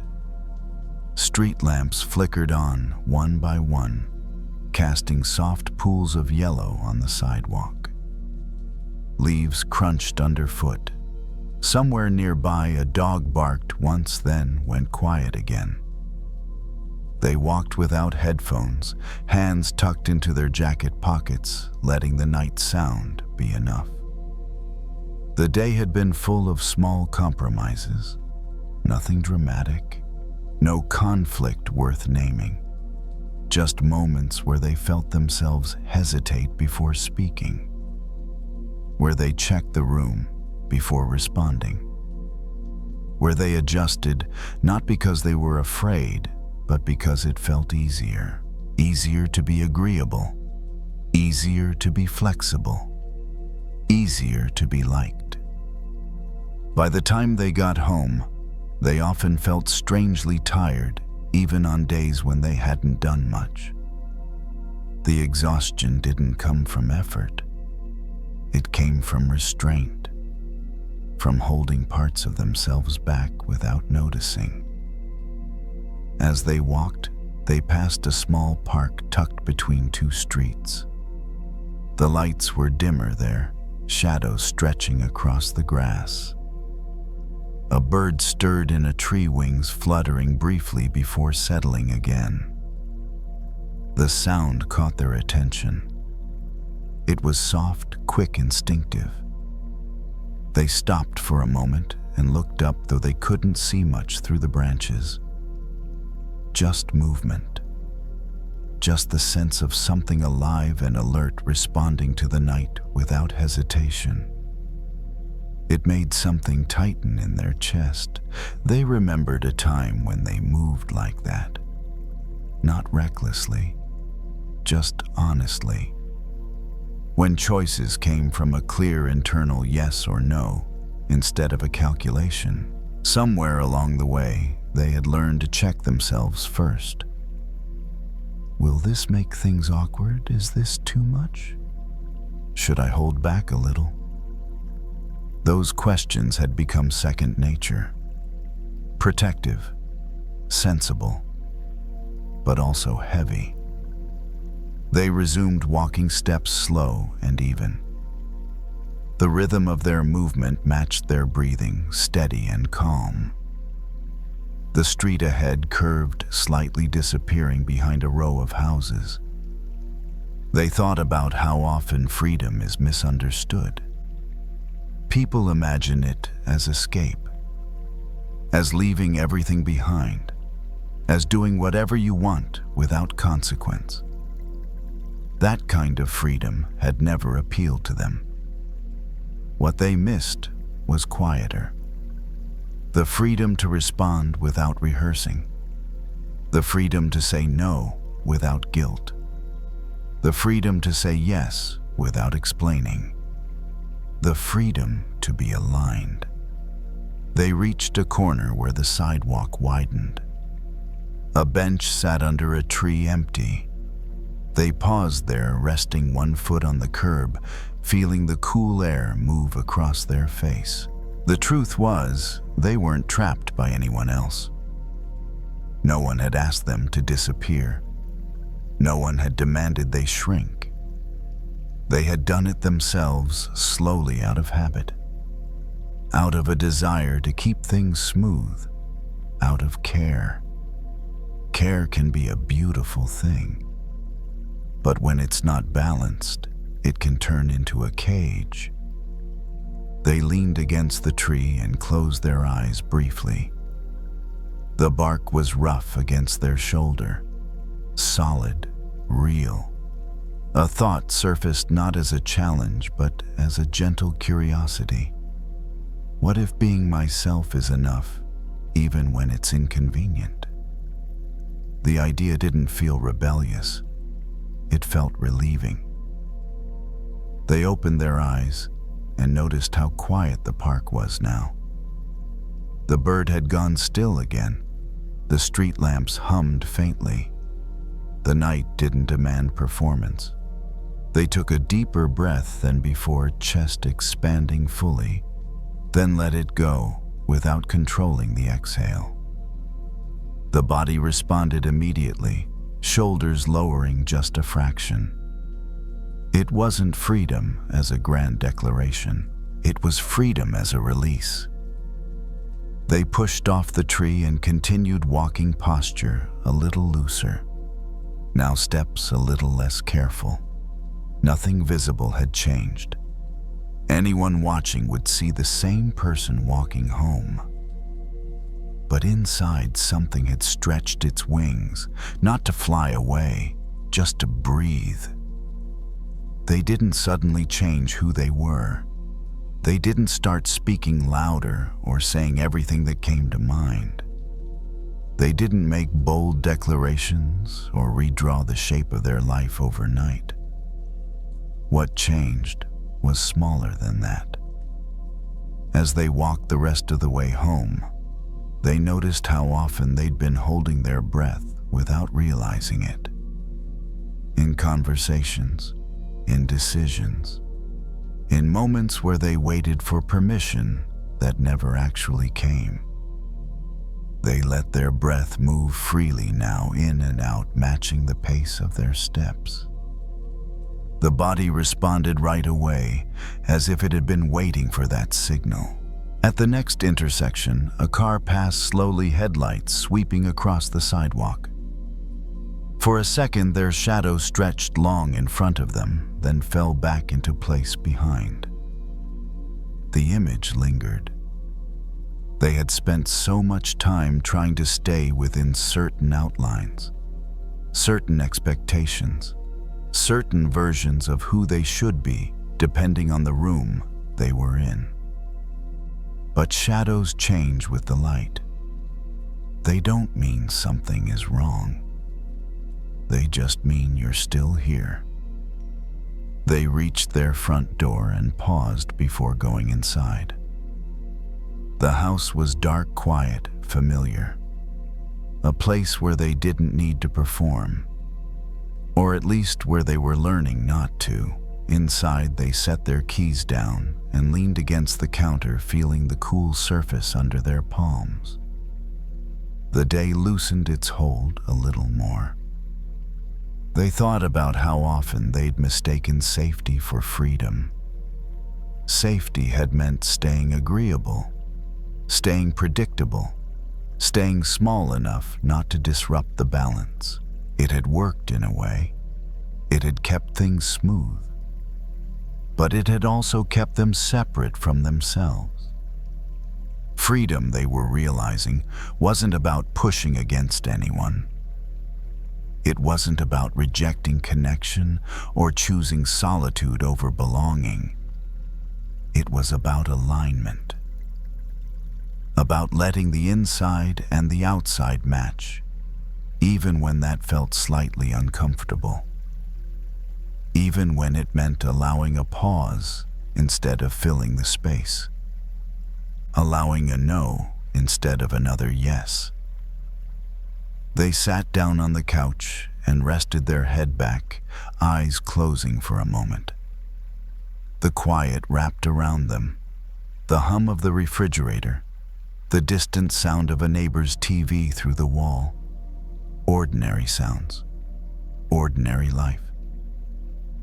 They placed a hand on their chest and felt the steady beat beneath it. That rhythm hadn't changed based on anyone else's approval. It hadn't sped up to impress. It hadn't slowed down to fit in. It just kept going. There was a kind of happiness in that realization. Not the bright celebratory kind, but the steady kind. The kind that comes from no longer fighting yourself. They didn't need to be everyone's version of easy. They didn't need to be endlessly adaptable. They didn't need to earn the right to take up space. Being themselves didn't mean being rigid or selfish. It meant being honest, responsive, alive in their own skin. Tomorrow there would be moments when they slipped back into old habits, when they softened their edges out of reflex, when they forgot. That didn't mean the wings were gone. It just meant they were still learning how to use them.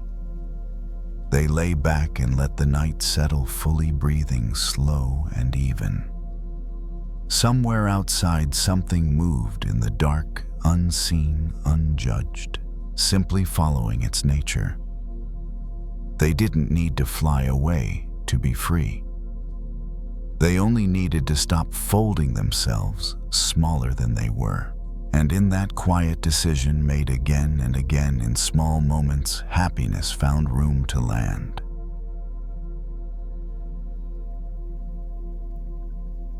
The park was almost empty. Just a narrow path, a few benches, and a small stream running quietly alongside the trees. It wasn't the kind of place people posted about. No wide views, no dramatic scenery, just water moving over stones, steady and unremarkable.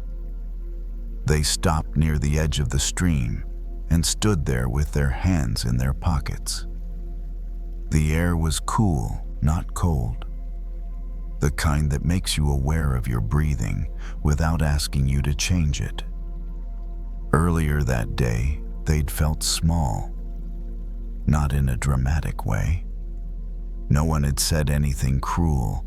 No big mistake had happened. It was more subtle than that. A conversation where someone talked about their plans with confidence. A comparison they hadn't meant to make. A quiet sense of falling behind without knowing exactly where. I'm not doing enough. I should be further along. This feels insignificant. The thoughts had followed them all afternoon, light but persistent like background noise. They watched the water move. It didn't rush. It didn't hesitate. It didn't try to widen itself into something more impressive. It just flowed, finding its way around rocks, slipping through narrow spaces, pooling briefly before continuing on. The sound was soft, A constant gentle rush broken occasionally by a splash when the water met a stone at the wrong angle. Nothing about it demanded attention, and yet it didn't stop. They leaned forward, slightly resting their hands on their knees, watching how the stream curved. In some places, it narrowed to almost nothing. In others, it spread out just enough to catch the light. They had always admired rivers, the way they carved paths through landscapes, the way they arrived at the ocean eventually, no matter how long it took. This wasn't that. This was just a small stream, and for a long time they had believed that small meant incomplete, that unless you were making a visible impact, unless your progress was obvious and measurable, you weren't really moving at all. That growth had to look like expansion, like speed, like recognition. Standing here, though, that belief felt less solid. The stream wasn't pretending to be a river. It wasn't apologizing for its size. It wasn't waiting for permission to continue. It moved because movement was what it did. They picked up a small pebble and rolled it between their fingers, smooth, worn down by time and water. The kind of stone you don't notice unless you're looking closely. How long had it taken to get this smooth? Not days, not weeks, years, maybe longer. The stream hadn't rushed it, hadn't forced it. It had just kept showing up day after day, doing the same quiet work. They thought about their own path, the slow progress, the starts that didn't lead anywhere obvious, the steady effort that never seemed to add up to something impressive. They had spent so much energy wishing they were a river wide, fast, undeniable, that they hadn't noticed they were already moving. They dropped the pebble back into the water and watched it disappear, swallowed instantly by the current. The stream didn't change course. It didn't react. It just carried on. A thought surfaced, simple and unexpected. What if getting there doesn't require being big? The idea didn't come with relief right away. It felt almost disappointing at first, like lowering expectations, like admitting defeat. But as they stayed with it, the thought softened. Maybe arriving isn't about scale. Maybe it's about continuity. The stream didn't know where the ocean was. It wasn't aiming for anything. It wasn't measuring distance or tracking milestones. It was just moving in the only way it could. They straightened up and took a slow breath. The sound of the water filled the space around them, steady and reliable. They realized how often they'd been waiting to feel ready before allowing themselves to count their efforts, waiting for proof that what they were doing mattered, waiting for someone to confirm that this pace was acceptable. But the stream didn't wait. It trusted the shape of the land. It trusted gravity. It trusted time. And somehow, that was enough. The sky above the trees had begun to dim, the light shifting toward evening. Shadows stretched across the path. The park grew quieter still. They stood there a few minutes longer, letting the sound of the water settle into them. They didn't suddenly feel successful. They didn't feel accomplished. But they felt less rushed, less tempted to dismiss what was already happening. They turned away from the stream and started back down the path, steps slow and even. The sound of the water followed them for a while, then faded as the trees thickened. Still, The rhythm stayed, a reminder that movement doesn't have to be loud to be real. They kept walking, but more slowly now.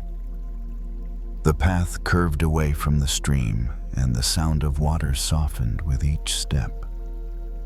At first, it was still clear, a steady presence just behind them. Then it became distant, then barely noticeable, and finally it blended into the rest of the evening. They were surprised by how much they missed it.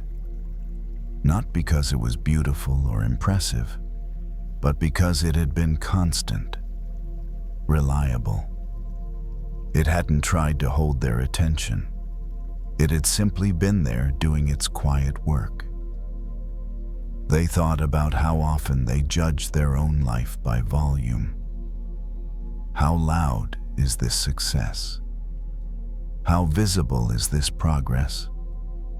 How many people can see what I'm doing?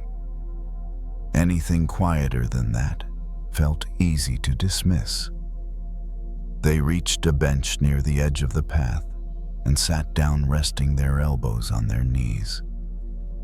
The wood was cool and slightly rough under their hands. Somewhere above them, branches shifted as the wind moved through leaves, brushing against one another in a soft, uneven rhythm. The truth was, they had been moving all along, even on the days that felt stagnant, even in the seasons that felt repetitive, even when no one noticed. They had learned things, shed habits, changed direction in small, almost invisible ways. The kind that didn't make good announcements, but made a real difference over time. Like water shaping stone without asking permission. They remembered moments they used to label as wasted. Jobs that didn't lead anywhere obvious. Relationships that ended quietly. Periods where nothing seemed to change at all. Looking back now, those moments felt different. They weren't dead ends. They were bends in the path. Places where the current slowed, widened, learned how to move around something instead of through it. They realized how much pressure they'd been carrying to become something bigger, faster, more defined. As if worth increased with size, as if being noticeable was the same as being meaningful. But the stream hadn't needed to announce itself to matter. It didn't need to be named on a map. It didn't need an audience. It didn't need to know where it was going next. It just kept going. They rested their hands on their thighs and let their shoulders relax. The body followed the thought naturally, like it recognized something true. There was a deep comfort in letting go of the idea that they had to become more than they were. What if becoming wasn't about expansion, but about continuation, about showing up again tomorrow, and the day after that, about letting effort compound quietly instead of demanding immediate results? They sat there for a while longer, watching the light fade through the trees. The park felt held in a kind of in-between state, not fully day, not fully night. The air cooled just enough to be refreshing. Eventually, they stood and brushed their hands together, leaving faint traces of dust behind. They didn't feel inspired in the dramatic sense. They didn't feel driven. They felt steady. As they walked back toward the exit, the idea stayed with them. They didn't need to widen themselves to justify their existence. They didn't need to rush to prove they were going somewhere. They didn't need to compare their pace to anyone else's current. The stream would reach the ocean one day. Not because it tried harder, not because it grew larger, but because it never stopped moving. And that they realized was something they could trust too. They stepped out of the park and back onto the street, the sounds of the neighborhood returning slowly. Cars in the distance, a door closing somewhere, ordinary life continuing. Inside them, the rhythm remained. Quiet, persistent, enough.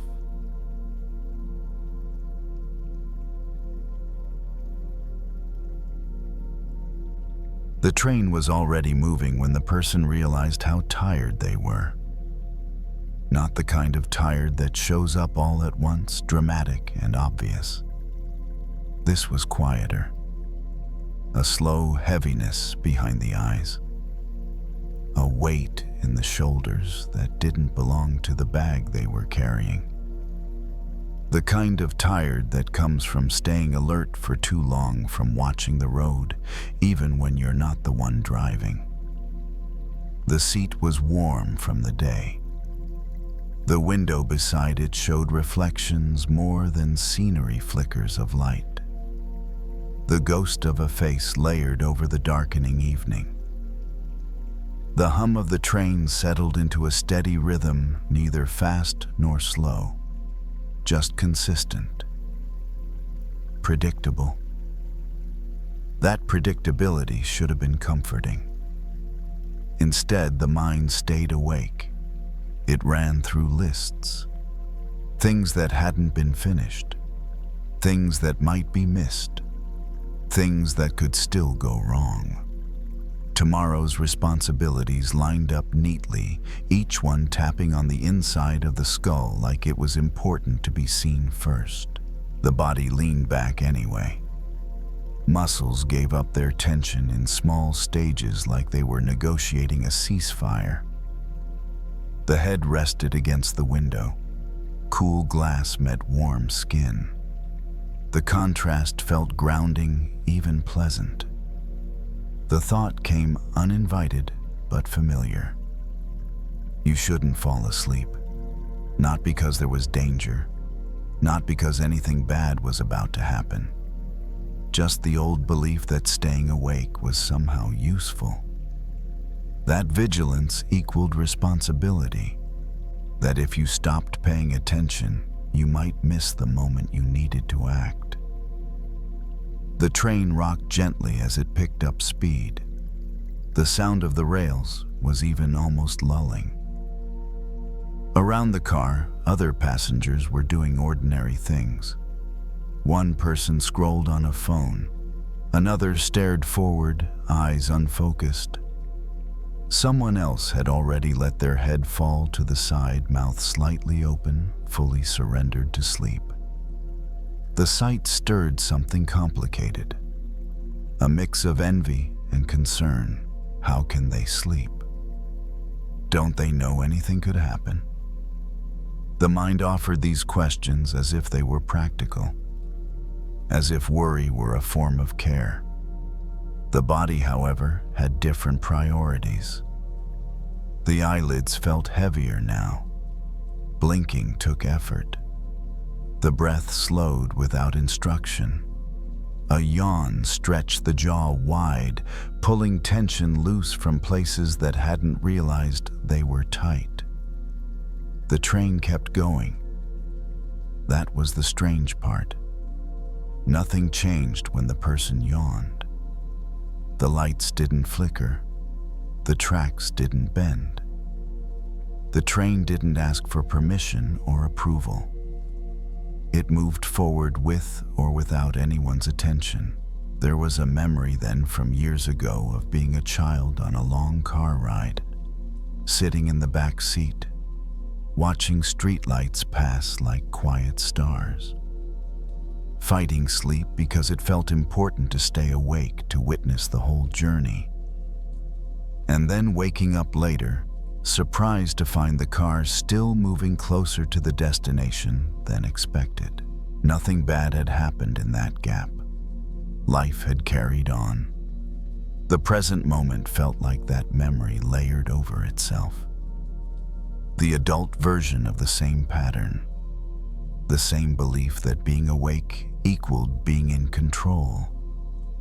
That consciousness itself was the thing keeping everything on track. The train slowed slightly as it passed through a darker stretch. The hum dropped an octave. The rhythm stayed steady.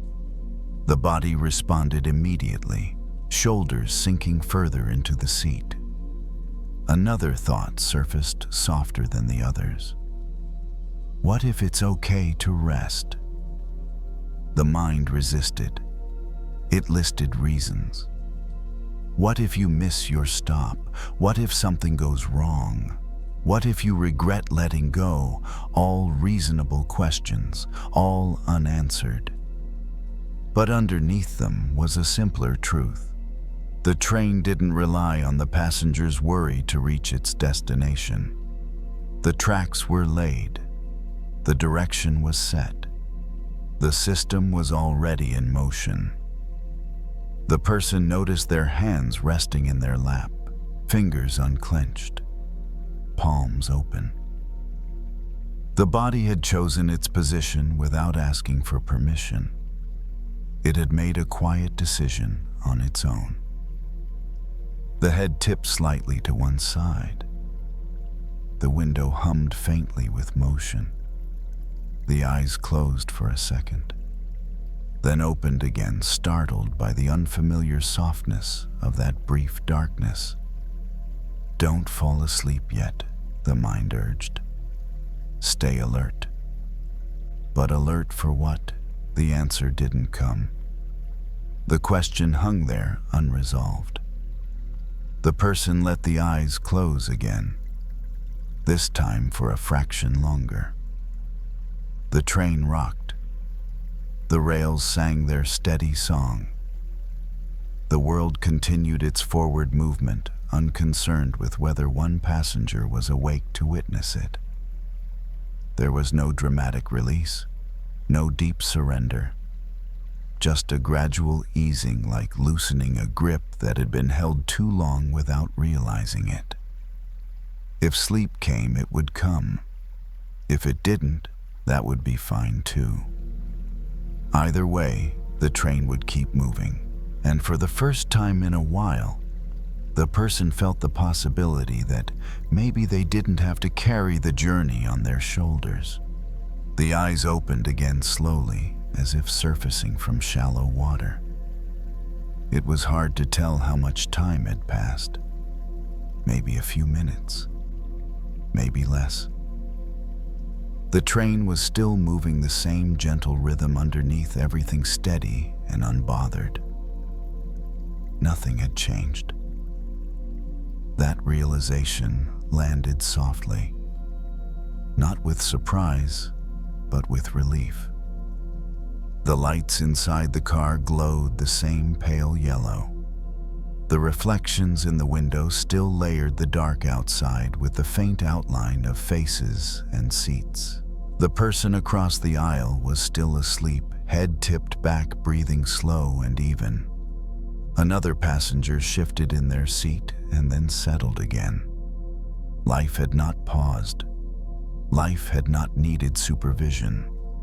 The mind tried one more time to reclaim control. It offered a final checklist. Stay aware, count the stops, don't lose track.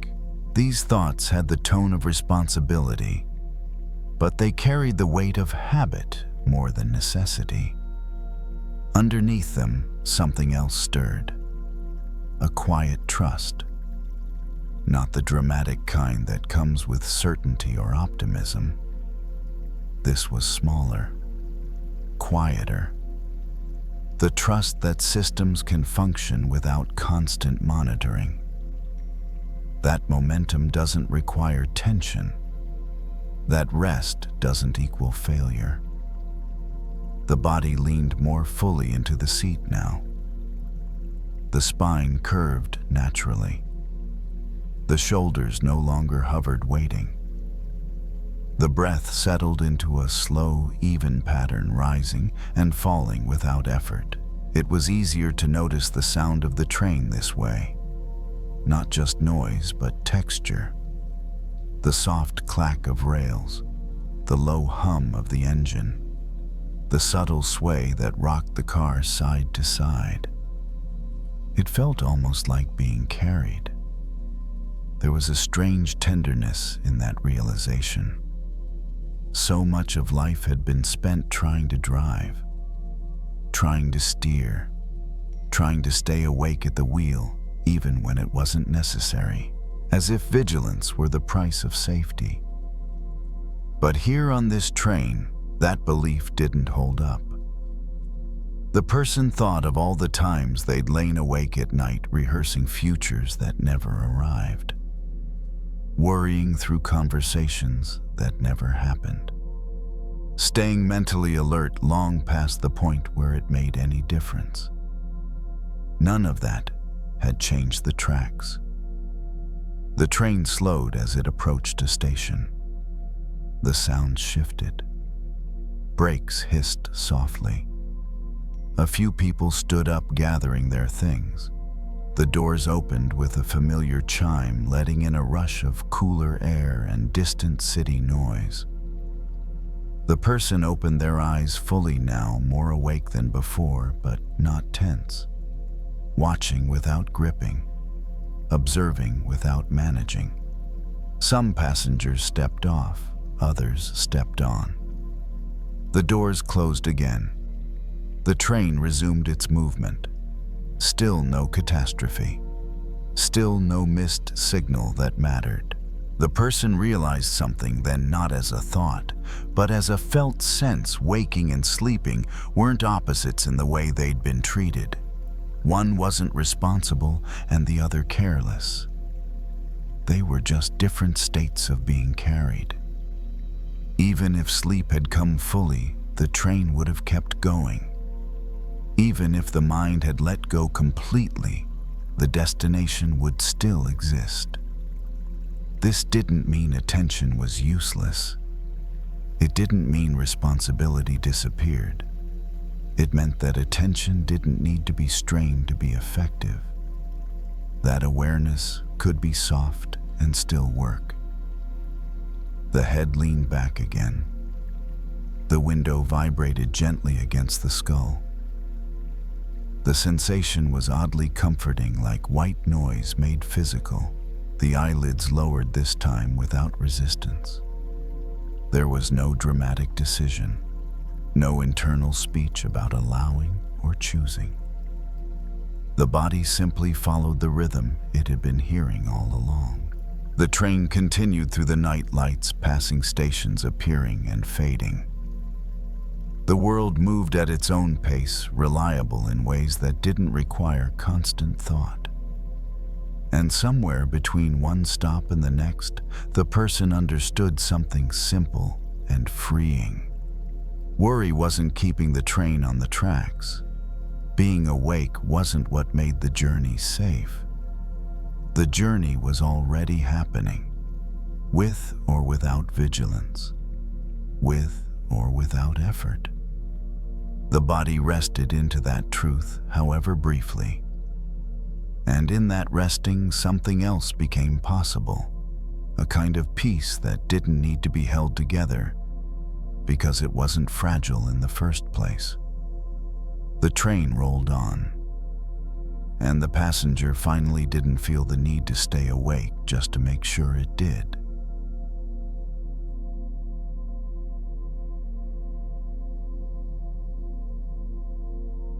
The stories are done. The lessons are learned. There is nothing left to do. If you found peace in this sanctuary tonight, you can return here whenever you wish. We will keep the fire lit for you. If you wish to support this channel, you may leave a gentle like or subscribe, so we can find each other again in the vast ocean of the internet. But now, as we move into the final space of rest, let's plant seeds of peace deep into your subconscious. Let go, drift, and let these truths become your own.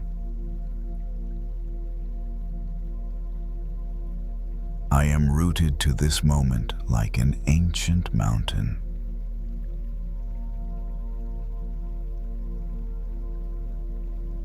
I am rooted to this moment like an ancient mountain.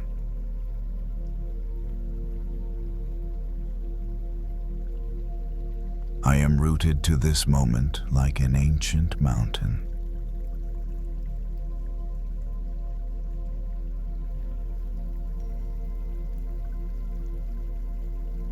My body feels heavy and solid, like warm stone.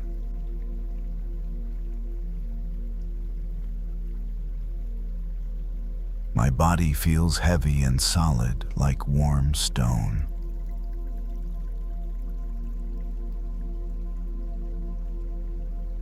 My body feels heavy and solid, like warm stone.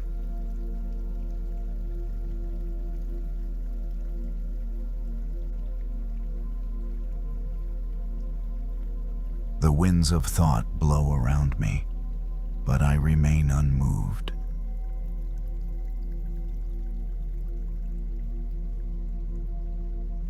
The winds of thought blow around me, but I remain unmoved.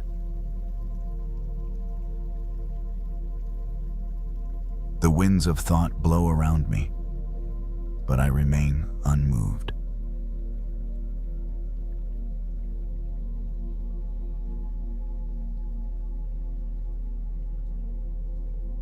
I possess the silent strength of the earth.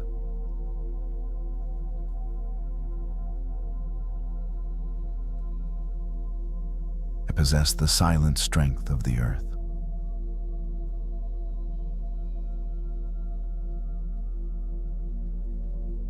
I possess the silent strength of the earth.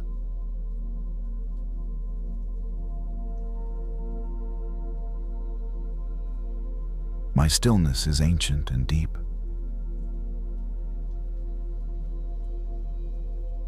My stillness is ancient and deep.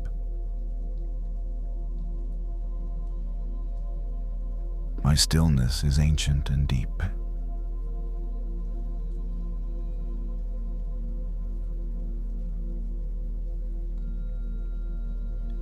Stable and completely safe.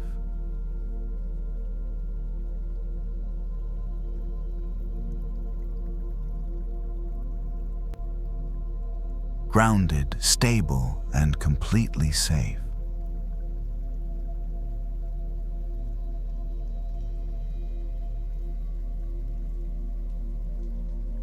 I am grounded, stable, and completely safe.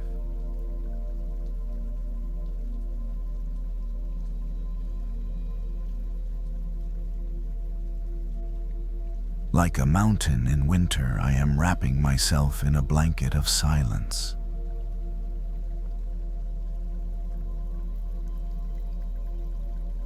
Like a mountain in winter, I am wrapping myself in a blanket of silence.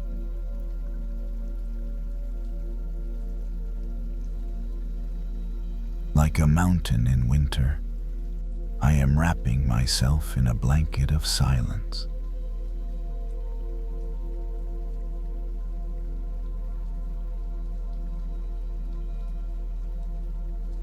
I rest in the foundation of my own being.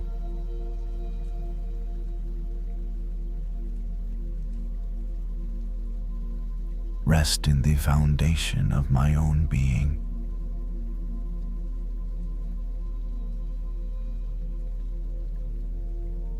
Rest in the foundation of my own being.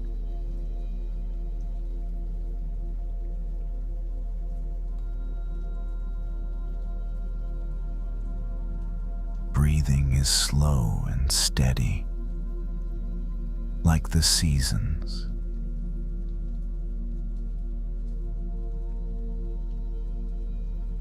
My breathing is slow and steady like the seasons.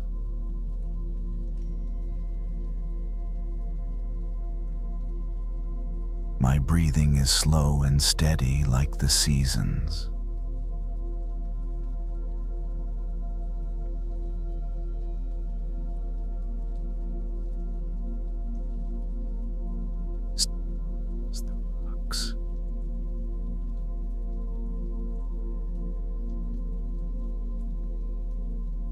timeless as the rocks.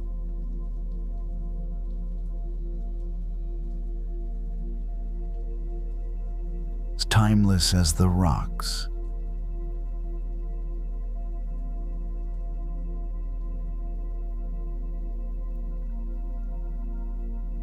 The earth supports me. I can let go of holding myself up.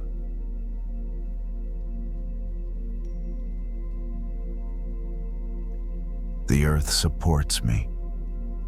I can let go of holding myself up.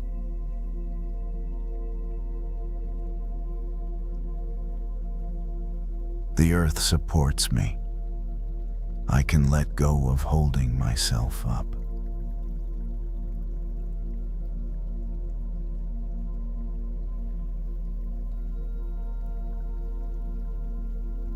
Sanctuary of stillness.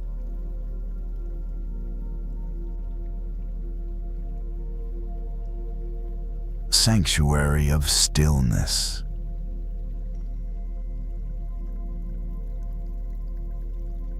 Sanctuary of stillness.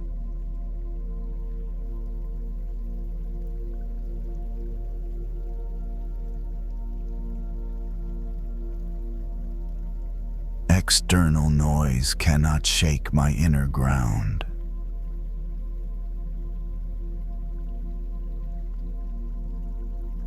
External noise cannot shake my inner ground.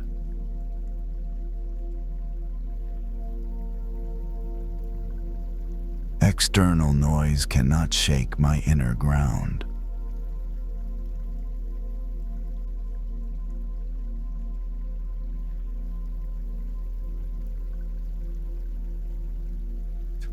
Relaxation sinking into the earth.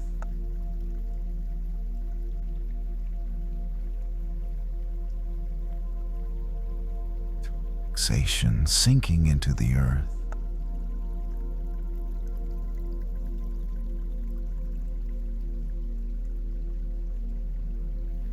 Relaxation sinking into the earth.